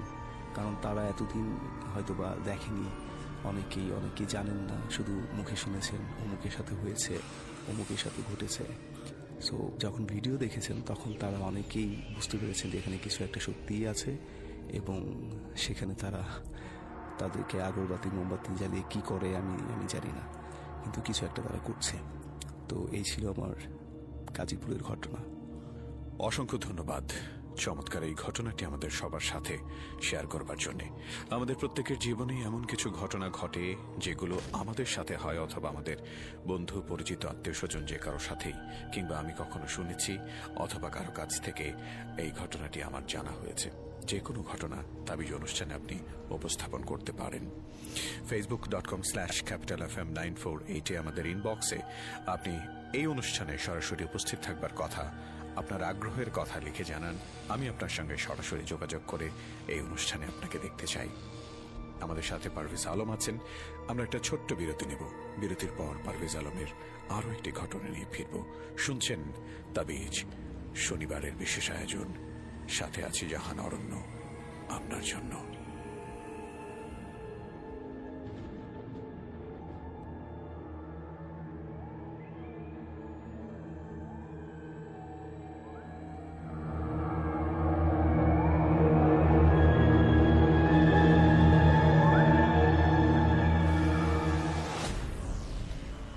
তাবিজ।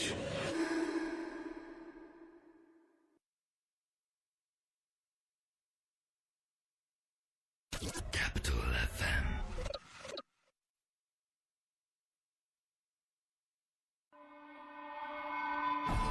করোনা ভাইরাস সচেতনতা। অবশ্যই আপনার হাতটাকে মুখমণ্ডল থেকে দূরে রাখার চেষ্টা করবেন। সবসময় ট্রাই করবেন যাতে টাচ না করেন, স্পেশালি আপনার চোখ, নাক, মুখ, কারণ করোনা ভাইরাসটা আসলে সবচেয়ে বেশি আমাদের শরীরের মধ্যে ঢুকছে এই চোখ, নাক এবং মুখের যে মিউকাস মেমব্রেন আছে সেটা দিয়ে। এই জন্য এই ক্ষেত্রে অবশ্যই কেয়ারফুল থাকতে হবে, যতটুকু সম্ভব আপনার মুখ থেকে হাতটাকে দূরে রাখতে হবে। এবং আরেকটা বিষয় সেটা হচ্ছে ধূমপান বা মদ্যপানের অভ্যাস যদি থাকে সেক্ষেত্রে এগুলো অ্যাভয়েড করতে হবে। এবং নিজের স্বাস্থ্যের ব্যাপারে খুবই ইম্পর্টেন্ট, এই ব্যাপারে আপনাকে অবশ্যই অনেক বেশি গুরুত্ব দিতে হবে এবং আপনার শুধুমাত্র শারীরিক স্বাস্থ্য না, আপনার মানসিক স্বাস্থ্যের ব্যাপারটা তো আপনাকে অত্যন্ত গুরুত্ব সহকারে যত্ন নিতে হবে এরকম সময়ে। জনসচেতনতায় ক্যাপিটাল FM 94.8।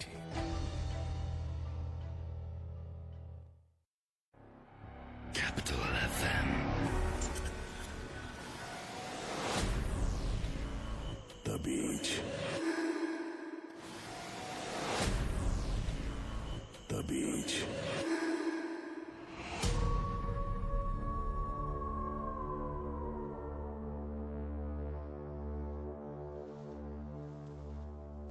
ছোট্ট বিরতির পর আবারও সবাইকে স্বাগত জানাচ্ছি তাবিজ অনুষ্ঠানে। জাহান অরণ্য আপনার সাথে যুক্ত আছি। facebook.com/capitalfm948 আমাদের অফিসিয়াল ভেরিফাইড ফেসবুক পেজে জয়েন করে আপনার জীবনের সেই ঘটনাগুলো শেয়ার করুন যে ঘটনার কোনো ব্যাখ্যা বিশ্লেষণ আপনি কখনো করতে পারেননি। আমরা এই অনুষ্ঠানে যে ঘটনাগুলো আপনাদের জন্য উপস্থাপন করি তা বিশ্বাস করা বা না করা একান্ত আপনার ব্যক্তিগত ব্যাপার। তাবিজ অনুষ্ঠান ঠিক বিশ্বাস এবং অবিশ্বাসের মধ্যখানেই অবস্থান করে। এই অনুষ্ঠানের প্রতি ভালোবাসার জন্য আপনার প্রতি কৃতজ্ঞতা। ঠিক এভাবেই আমাদের সাথে যুক্ত থাকবেন প্রত্যাশা করি। ফেসবুকের পাশাপাশি তাবিজ অনুষ্ঠান সম্পর্কিত কোনো প্রশ্ন জিজ্ঞাসা যদি থাকে আমাদেরকে চাইলে টেক্সট করতে পারেন। সেলফোনের SMS অপশনে গিয়ে টাইপ করবেন CFM স্পেস আপনার নাম সঙ্গে আপনার লোকেশন লিখে যে কোনো কমেন্ট পাঠিয়ে দেবেন 26969 এই নম্বরে। পারভেজ আলম আছেন আমাদের সাথে। এবারে আমরা পারভেজ আলমের দ্বিতীয় ঘটনাটি শুনবো। পারভেজ, আপনি আমাদেরকে দ্বিতীয় কোন ঘটনা শোনাবেন? আমার ছোটবেলা থেকে আমার নানু, আমার মায়ের মা যিনি আমার নানু, উনি কবিরাজি করতেন, মানুষকে নানাভাবে হেল্প করতেন। তো তার থেকে আমি দেখে এসেছি যে ভৌতিক ঘটনাগুলো আসলে কি হয় এবং মানুষকে ভূত ধরে, জিন ধরে, এই ব্যাপারগুলো আমি ছোটবেলা থেকে দেখে এসেছি। জি। তো আমার মধ্যে কখন এটা নিয়ে ভয় কাজ করতো না, কারণ যেহেতু আমি ছোটবেলা থেকে দেখছি আমার নানু এই ব্যাপারগুলো নিয়ে কাজ করছে। তো আমাদের যে ঘটনাটা বলবো, আমাদের রেন্টিকারের বিজনেস ছিল, ব্যবসা, যেখানে আমরা পিকআপ ভ্যান ভাড়ায় দিতাম। অনেক সহজে আমি আমাদের পিকআপ ভ্যানে করে যেতে পারতাম, ঘুরতাম। তো আমিও টুকটাক ড্রাইভ জানি এবং ড্রাইভ করতে ভালো লাগে ঢাকার বাইরের রাস্তাগুলোতে। সেক্ষেত্রে আমাদের সেই পিকআপ ভ্যান নিয়ে আমরা একটা ট্রিপে যাই। সেই ট্রিপটা হচ্ছে ঢাকা মেডিকেলের মর্গেজ থেকে একটা লাশ নিয়ে যেতে হবে। আচ্ছা। এবং সেই লাশটা যাবে হচ্ছে ফরিদপুরে। তো যেমন কথা তেমন কাজ। আমাদের কাছে লাশের ট্রিপটা একটু বেশি আসতো, কারণ আমার বাবা এবং আমি একটা কথা আমাদের ড্রাইভারকে এবং যারা আমাদের গাড়ি পরিচালনা করতেন তাদেরকে বলে রেখেছিলাম, যদি কোনো মৃত ব্যক্তিকে নিয়ে যেতে হয়, কোনো লাশ বহন করতে হয়, সেক্ষেত্রে তাদের থেকে যেন জাস্ট যাতায়াতের যে খরচটা সেটা নেওয়া হয়, অতিরিক্ত টাকা নেওয়ার প্রয়োজন নেই, কারণ একদিন সবাইকে মরতে হবে। তো আমরা সবাই জাস্ট আমাদের তেলের যে খরচটা, রাস্তায় যে খরচটা লাগে সেটা নিতাম। সেই কারণে আমাদের কাছে বেশিরভাগ লাশের ট্রিপগুলো আসতো, যাদেরকে বিভিন্ন জেলায় নিয়ে যেতে হতো। তো একটা লাশের ট্রিপ আসলো, ঢাকা মেডিকেল থেকে নিয়ে যেতে হবে ফরিদপুরে। আর সেই ব্যক্তিটা আসলে মারা গিয়েছিল যেভাবে, সেটা একটু প্রথমে বলতে চাই। উনি একটা কনস্ট্রাকশনের বিল্ডিংয়ে কাজ করতো, কনস্ট্রাকশন বিল্ডিং থেকে নিচে পড়ে গিয়েছিল। ওটা সম্ভবত 7 বা 8 তলা থেকে পড়ে গিয়েছিল। তো পড়ে যাওয়ার কারণে তিনি ঘটনাস্থলে মারা যান এবং সেটা একটা দুর্ঘটনার মাফিক তাকে ঢাকা মেডিকেলে নিয়ে যাওয়া হয় এবং সেখানে গিয়ে তার ময়নাতদন্ত হয়। এবং যেহেতু সে এখানে কনস্ট্রাকশনে কাজ করতো, তার পরিবার এখানে থাকতো না, তার পরিবার গ্রামে থাকতো। তার পরিচিত 2-1 ব্যক্তি ছিল যারা আশেপাশের গ্রামে কাজ করতো, গ্রাম থেকে এসে কাজ করতো। তো ওই রকম একজন ব্যক্তি আমাদের গাড়িটা ঠিক করেন তার লাশটা নিয়ে যাওয়ার জন্য। যে কথা সেই কাজ, আমরা বলি ঠিক আছে যাব। তখন আমাদের ড্রাইভার যেতে চায় এবং আমি ওনার সাথে ঢাকা মেডিকেলে যাই। ঢাকা মেডিকেলে যাওয়ার পর যেটা হয়, আমাদের ড্রাইভারটা কোনো একটা কারণে আমাকে বলতেছিল যে ভাই আপনি তো ভালোই ড্রাইভ করেন, আপনি তো মাঝে মাঝে এখানে সেখানে যান, তো আজকে আপনি একটু যদি এই ট্রিপটা নিয়ে যান, আমি একটু আমার গ্রামের বাড়িতে যেতে চাই 2 দিনের জন্য। তখন আমি বললাম যে এই কথাটা তো আগে বাবাকে বলা উচিত ছিল, বা আমাকে যেহেতু বলেছেন আগেই বলা উচিত ছিল, আমি ওইভাবেই তৈরি হয়ে আসতাম। আমি তো জাস্ট এসেছি, ক্লাসটা উঠবে হয়তো বা আমি বাসায় চলে যাব। তো ওনার কথা শুনে মনে হলো ঠিক আছে, ওনাকে ছেড়ে দিই, আমি গাড়িটা নিয়ে যাই। তো আমার সাথে আমার যেই সহকারী ছিল, ও সেই লাশটাকে গাড়িতে তুলবে। আমরা মর্গের সামনে আছি, সেই লাশটাকে যখন গাড়িতে তুলবে, আমার সেই সহকারীটা লাশের চেহারাটা দেখেছে। ও নিজেই যে পাটিটা দিয়ে মোড়ানো হয়, সে পাটি দিয়ে মুড়িয়ে তাদের লোকের সাথে ধরে গাড়িতে তোলে, এবং সেখান থেকে যেই লাশ মৃত ব্যক্তিটা, তার যে পরিচিত মানুষ ছিলেন সে এবং তার পরিবার একসাথেই উঠে, কারণ হচ্ছে তাদের গ্রামও পাশাপাশি, এবং তারাও এই একটা কারণে তার ফ্যামিলিকে নিয়ে গ্রামে যেতে যাচ্ছিল, আর এই গাড়িটাতে করেই তারা চলে যাবে। তখন তারা উঠে পড়ে পেছনে, এবং সামনে আমার সহকারী বসে, আমি ড্রাইভ করছি, এবং আরেকজন ব্যক্তি যিনি পরিচিত ওই লাশের, তিনিও সামনে বসেন। ঠিক আছে, এখন আমাদেরকে যেতে হবে, আমরা ফরিদপুরের উদ্দেশ্যে যাচ্ছি। তখন খুব বেশি হলে রাত 10টা বাজে। আমরা মুন্সিগঞ্জ হয়ে মাওয়া ফেরিঘাটে চলে যাই, এবং সব কিছু তখন পর্যন্ত ঠিক ছিল। আমরা লাশের গাড়ি, যেহেতু সেখানে ফেরিতে ওঠার জন্য তেমন সিরিয়ালে পড়তে হয়নি, আমরা একটু স্পেশালভাবে ফেরিতে উঠে যাই। উঠে যাওয়ার পর অনেক পানি ছিল তখন মাওয়া ঘাটে, প্রচুর পরিমাণে গাড়ির চাপ থাকতো, এবং পানির স্রোত অনেক বেশি থাকায়, পানি বেশি থাকায় অনেক লম্বা সময় ধরে ফেরিটা এপার থেকে ওই পারে যেত। তারপর যেটা হয়, আমরা ফেরিতে উঠি। আমার একটা ব্যাপার ছিল যে আমি ফেরিতে গেলে বা মাওয়া ওদিকে গেলে পদ্মার যেই ইলিশ, এটা আমার খেতে খুব ভালো লাগে। আমি সেই ইলিশ ভাজা দিয়ে মাছ দিয়ে ভাত খাবো বলে আমি ফেরির যেই ক্যান্টিনটা আছে সেখানে যাই। আমার সহকারীও আমার সাথে যায়। আমরা যদি কেউ ফেরির মধ্যে ক্যান্টিনে খেয়ে থাকেন তাহলে জানবেন যে ক্যান্টিনের মধ্যে যেই টেবিলটা থাকে, টেবিলটার 2 পাশে চেয়ার দেয়া থাকে, এবং ট্রাকের ড্রাইভার, বাসের ড্রাইভার, হেল্পার এবং যাত্রীরা যারা আছেন তারা একদম পাশাপাশি বসেই খায়। তো একটা টেবিলের মধ্যে আমি গিয়ে বসে পড়ি, আমার সহকারীও বসে পড়ে। সেই টেবিলটাতে আমরা 2 জনই ছিলাম, অন্য কেউ ছিল না। আমরা যখন খাচ্ছি, হঠাৎ করে আরেকটা লোক সামনে এসে বসে, তাকেও খাবার দেয়া হয়।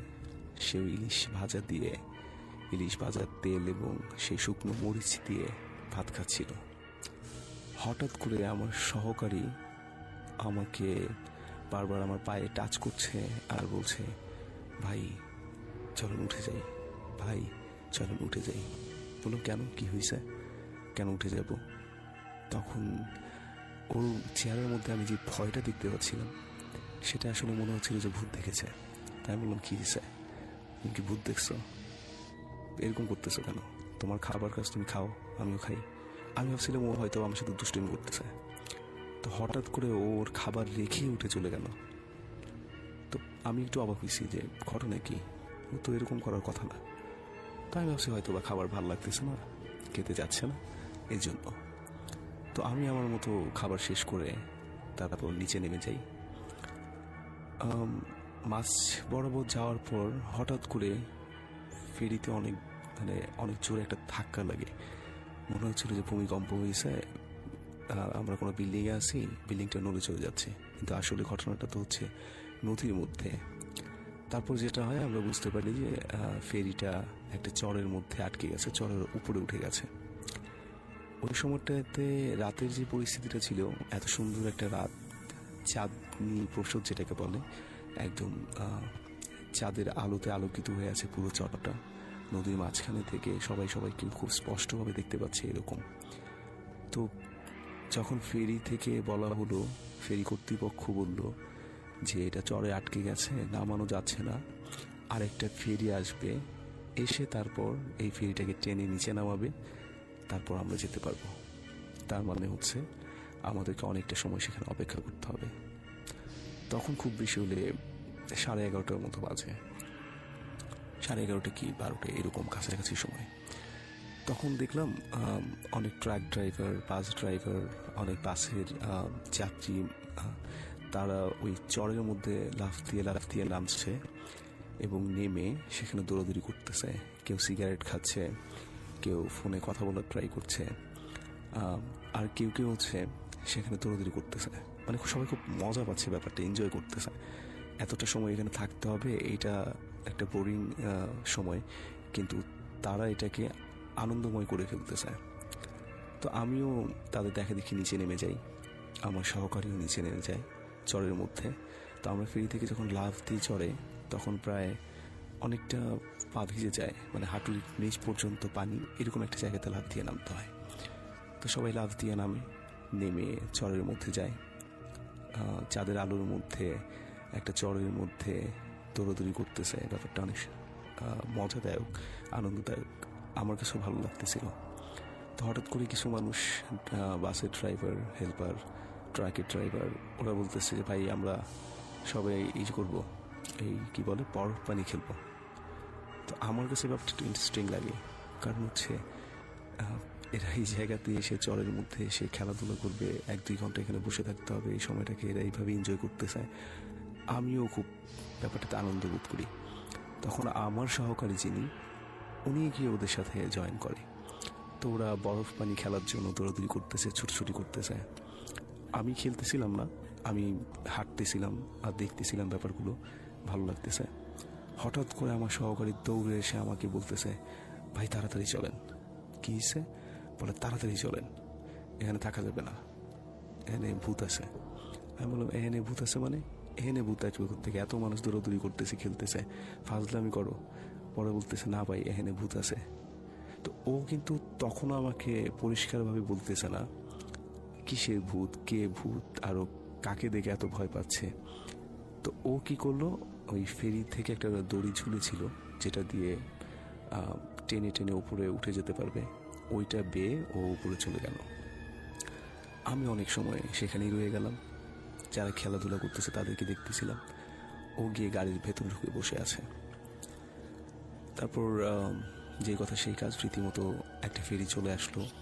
পরে 1-1.5 ঘন্টা পর এসে এই ফেরিটাকে টানবে, নিচে নামাবে। এই সময় নিচের যত লোক ছিল যারা ফেরি থেকে নিচে নেমে দৌড়াদৌড়ি করতেছিল, এই সময়ে ফেরিতে যে লোকগুলো ছিল যারা নিচে নেমে খেলাধুলা করছিল, তারা আবার ফেরিতে উঠে গেল। তারপর যে ফেরিটা আসছে এই ফেরিটাকে টেনে নামানোর জন্য তারা তাদের কাজ শুরু করে দিল, ফেরিটাকে টেনে নিচে নামালো। আমরা আবার আমাদের গন্তব্যে চলে যাচ্ছি। হঠাৎ করে আমার হেল্পার বা আমার সহকারী যিনি, তার চোখে মুখে আমি প্রচুর ভয় দেখছি। সে আমাকে বারবার বলতেছে, ভাই একটু সাবধানে থাকেন, ভাই আপনি দেখেন নাই, ভাই আপনি কি চিনতে পারেন নাই। আমি বললাম কাকে চিনবো, কাকে দেখবো, কি হয়েছে? তো ও ভয় পাচ্ছে ঠিক, কিন্তু আমাকে পরিষ্কার করে বলছে না যে আমি কাকে দেখছি বা কাকে দেখবো, কাকে আমার দেখা উচিত, আর ও কাকে দেখতেছে। এই ব্যাপারগুলো আমাকে পরিষ্কার করে বলেনি। আমরা ফেরি থেকে নেমে যাই। নেমে যাওয়ার পর ফেরির ওই পার থেকে ভাঙা পর্যন্ত যাওয়ার আগে যারা যান, তারা যাওয়ার সময় দেখবেন ফেরি থেকে নামার কিছু দূর গেলেই একটা ছোট কালভার্ট পড়ে। সেই কালভার্টটা যে আগে থেকেও একটু ভৌতিক ঘটনায় জড়ানো, সেটা আমি জানতাম না, আমি ওই ঘটনার পরে জেনেছি। তো আমি যখন ড্রাইভ করে যাচ্ছি এবং লাশ নিয়ে আগে পরেও গেছি, আমার কোনো প্রবলেম হয়নি। তো আমি আমার মতো নর্মালভাবে ড্রাইভ করে যাচ্ছি, আর আমি গ্রামের পরিবেশটাকে এনজয় করতেছি, লং ড্রাইভটাকে এনজয় করতেছি। তো হঠাৎ করে পেছন থেকে আমাকে একজন কাঁধে হাত দেয় এবং বলতে চায়, কারণ আমার ডান পাশে গ্লাসটা খোলা ছিল, আমি বাতাসটা নিচ্ছিলাম, দেখতেছিলাম বাইরে এবং ড্রাইভ করতেছিলাম। তো তো আমার পেছনে হাত দিয়ে আমাকে বলে আমাকে একটু এই কালভার্টের এখানে নামিয়ে দিয়ে যান। ওই কালভার্টের ওখানে একটা স্পিড ব্রেকার ছিল, স্পিড ব্রেকারটার এখানে এমনিতেই থামতে হতো, তো অনেক আস্তে স্পিড ব্রেকটা উঠে তারপর আবার রান করতে হতো। তো স্পিড ব্রেকারটার এখানে আমি ছোট করে ব্রেক করি এবং সেই লোকটা আমার ডান সাইড দিয়ে নেমে যায় এবং পেছনে বসা সেই লাশের পরিচিত যে ব্যক্তি তার স্ত্রী আমাকে বলতেছিল আপনি এখানে কেন ব্রেক করছেন, তাড়াতাড়ি যান, রাত হয়ে গেছে, আমাদের তাড়াতাড়ি যেতে হবে। তো আমি বললাম লোকটা নামতে ছিল, নামাই দিলাম, তো এই জন্য তো ব্রেক করতে হইলো। তো উনি বলতেছে কে নামবে, আপনার মাথায় সমস্যা আছে, যান আপনি, এখানে কেউ নামবে না। তো আমি ভাবলাম হয়তো বা ওনার পরিচিত কেউ মারা গেছেন, ওনার মন খারাপ আর এই জন্য এইভাবে কথা বলছেন। তো আমি ব্যাপারটা নর্মাল নিয়ে আমি আবার ড্রাইভ করতে থাকি। ড্রাইভ করে যাচ্ছি তো যাচ্ছি, হঠাৎ করে আমার হেল্পার পেছনে তাকাচ্ছে আর বলছে যে ভাই আমি কিন্তু অনেক ভয় পাচ্ছি, আমার ভয় লাগতেছে। তো লাশের আরেকজন ব্যক্তি, লাশের পরিচিত আরেকজন ব্যক্তি যিনি আমাদের সাথেই সামনে বসা ছিল, উনি আমার সহকারীকে বলতেছিল সবাইকেই মরতে হবে, সবাই আমরা মারা যাব, এখানে ভয়ের কিছু নাই, কালকে আপনিও মরবেন, পরশু উনি মরবে, তারপর আমিও মরতে পারি। তো আমার হেল্পার মানে এটা জানি না মজা করে বলছিল কিনা, তো ওই লোককে বলতেছে কালকে কেন আমি মরবো, আর পরশু কেন ভাই মরবে, তারপর দিন কেন আপনি মরবেন, আপনি আগে মরলে সমস্যা কোথায়, আমি পরশু কালকে মরবো না, ভাইও পরশু মরবে না, আপনি আগে মরবেন, তারপর যারা যারা মরার মরবে। তো ওই সময় আমি একটু হাসাহাসি করতেছিলাম, ব্যাপারটা যদি একটু ফানি ছিল, কিন্তু আমি জানি না ও কেন এই কথা বলছে, ও হয়তো বা ভয় থেকে কথাগুলো বলছে, কিন্তু শুনতে ব্যাপারটা খুব হাস্যকর মনে হয়েছে, তো আমি হাসছিলাম।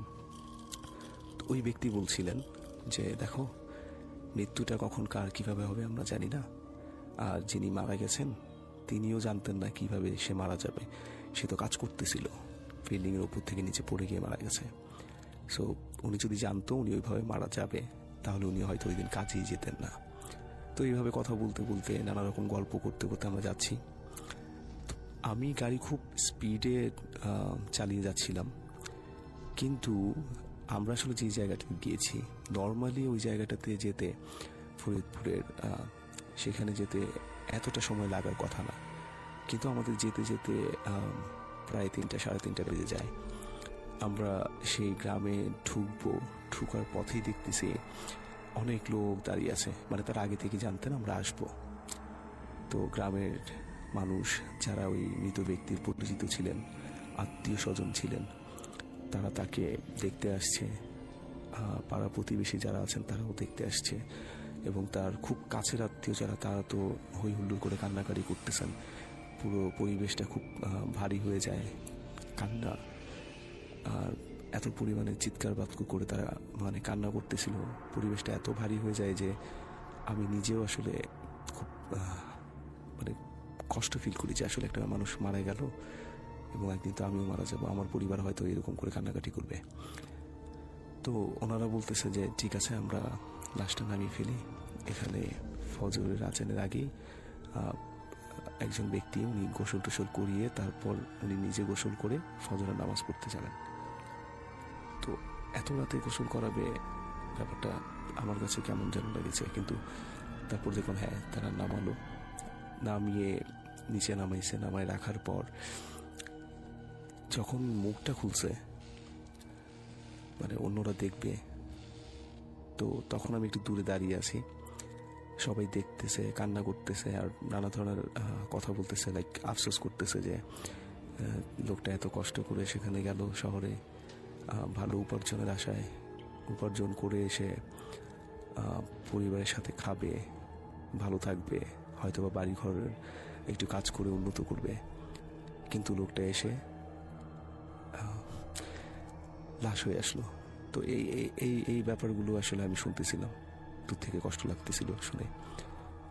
একটু পর আমার যে সহকারী সে গাড়ির দরজা খুলে এসে বসে গ্লাস তুলে দিয়ে মানে কাঁপতেছে। তা আমি ওকে বললাম কি ব্যাপার, কি সমস্যা, বলে আপনি এখনো বুঝেন নাই।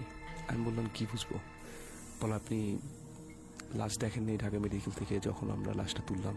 আমি বললাম না, তখন তো আমি দেখিনি, তখন তো আমি আমাদের যে ড্রাইভার ছিল ওনার সাথে কথা বলতেছিলাম, তো উনি তো চলে গেল, এর জন্য আমাকে ড্রাইভ করে আসতে হলো, তো আমি তো লাশের চেহারা দেখি নাই, তো কি সমস্যা? তখন ও বলতেছিল যে আপনি একটু কষ্ট করে লাশের চেহারাটা দেখে আসেন।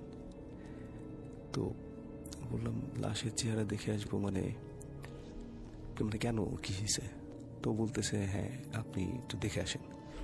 তো আমি রীতিমতো গেলাম, অনেক মহিলা পুরুষ অনেকেই ভিড় করে আছে লাশের এখানে, তো আমিও গেলাম, গিয়ে দু একজনকে সরিয়ে দিয়ে তারপর আমি একটু দেখার চেষ্টা করলাম যে আসলে কেন আমাকে দেখতে বলছে।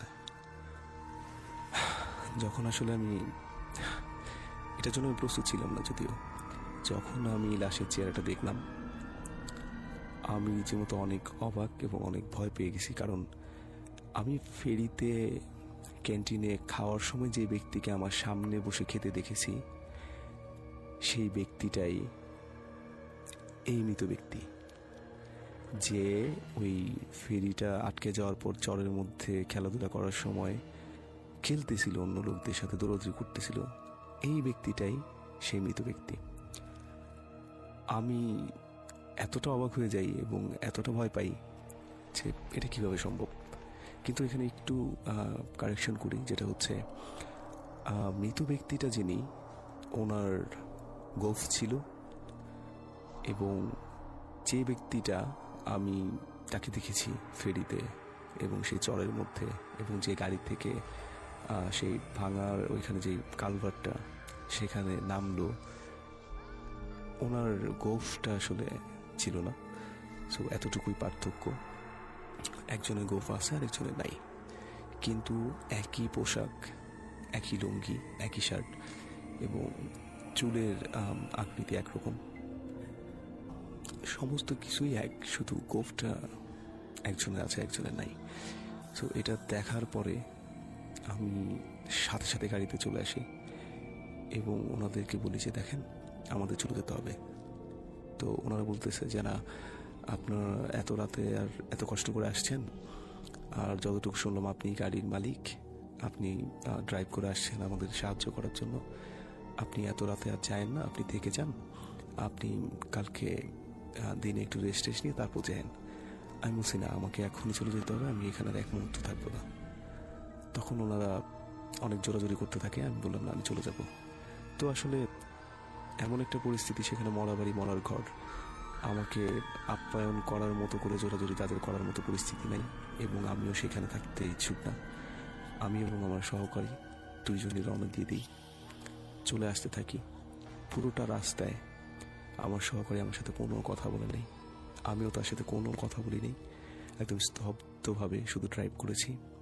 আর আমি সেই রাতের ব্যাপারগুলো চিন্তা করতেছিলাম, ওই চেহারাটা আমার সামনে শুধু বারবার ভেসে উঠতেছিল, যে আমি রাতে কাকে দেখলাম ছোটাছুটি করতেছে, রাতে কাকে দেখলাম আমার সামনে বসে খাচ্ছে, রাতে আমি কাকে সেই কালভার্টের এখানে ড্রপ করে আসলাম, নামিয়ে দিলাম, আর আমি এখানে এসে কাকে পাইলাম, দুইজন তো একই ব্যক্তি, এটা কিভাবে সম্ভব?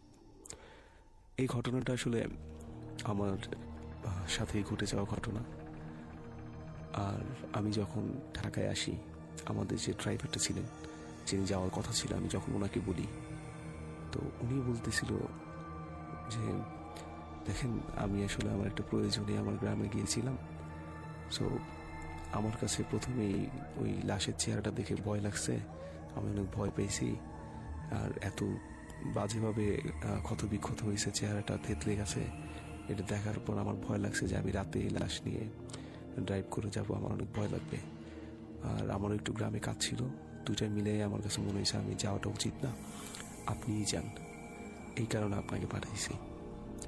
তারপর আমি এসে কয়েকটা দিন অনেক স্তব্ধ ছিলাম, আমার মাথায় বারবার ব্যাপারগুলো মানে চলে আসতেছিল যে কি ঘটলো আমার সাথে, এরকমটা কেন হইলো, আর ওনার সাথে যে পরিচিত লোকরা ছিলেন গাড়িতে, লাশের গাড়িতে, ওনারা কেন দেখলেন না, কেন শুধু আমি আর আমার সাহায্যকারী দেখলাম? এই ব্যাপারটা এখনো আমার কাছে একটা মানে রহস্যজনক ব্যাপার।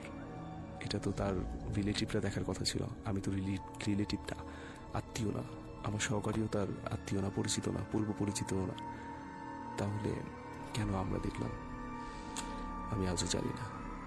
ধন্যবাদ। আপনাকে অসংখ্য ধন্যবাদ এত কষ্ট করে আমাদের অনুষ্ঠানে উপস্থিত থাকবার জন্য। আগামী সপ্তাহে আবারও হাজির হয়ে যাব আপনার কানের পাশে, প্রাণের পাশে, সবার প্রিয় আয়োজন তাবিজ নিয়ে। আজকের মতো এখানে বিদায় নিচ্ছি, তবে প্রত্যাশা করছি যেন আগামী সপ্তাহে আপনাকে স্টুডিওতে আমি সরাসরি পাই। সবাই ভালো থাকুন, সুন্দর থাকুন, আনন্দে থাকুন, আশপাশের সবাইকে নিয়ে ভালো থাকুন। আজকের মতো এখানে বিদায়। শুভরাত্রি। আল্লাহ হাফেজ।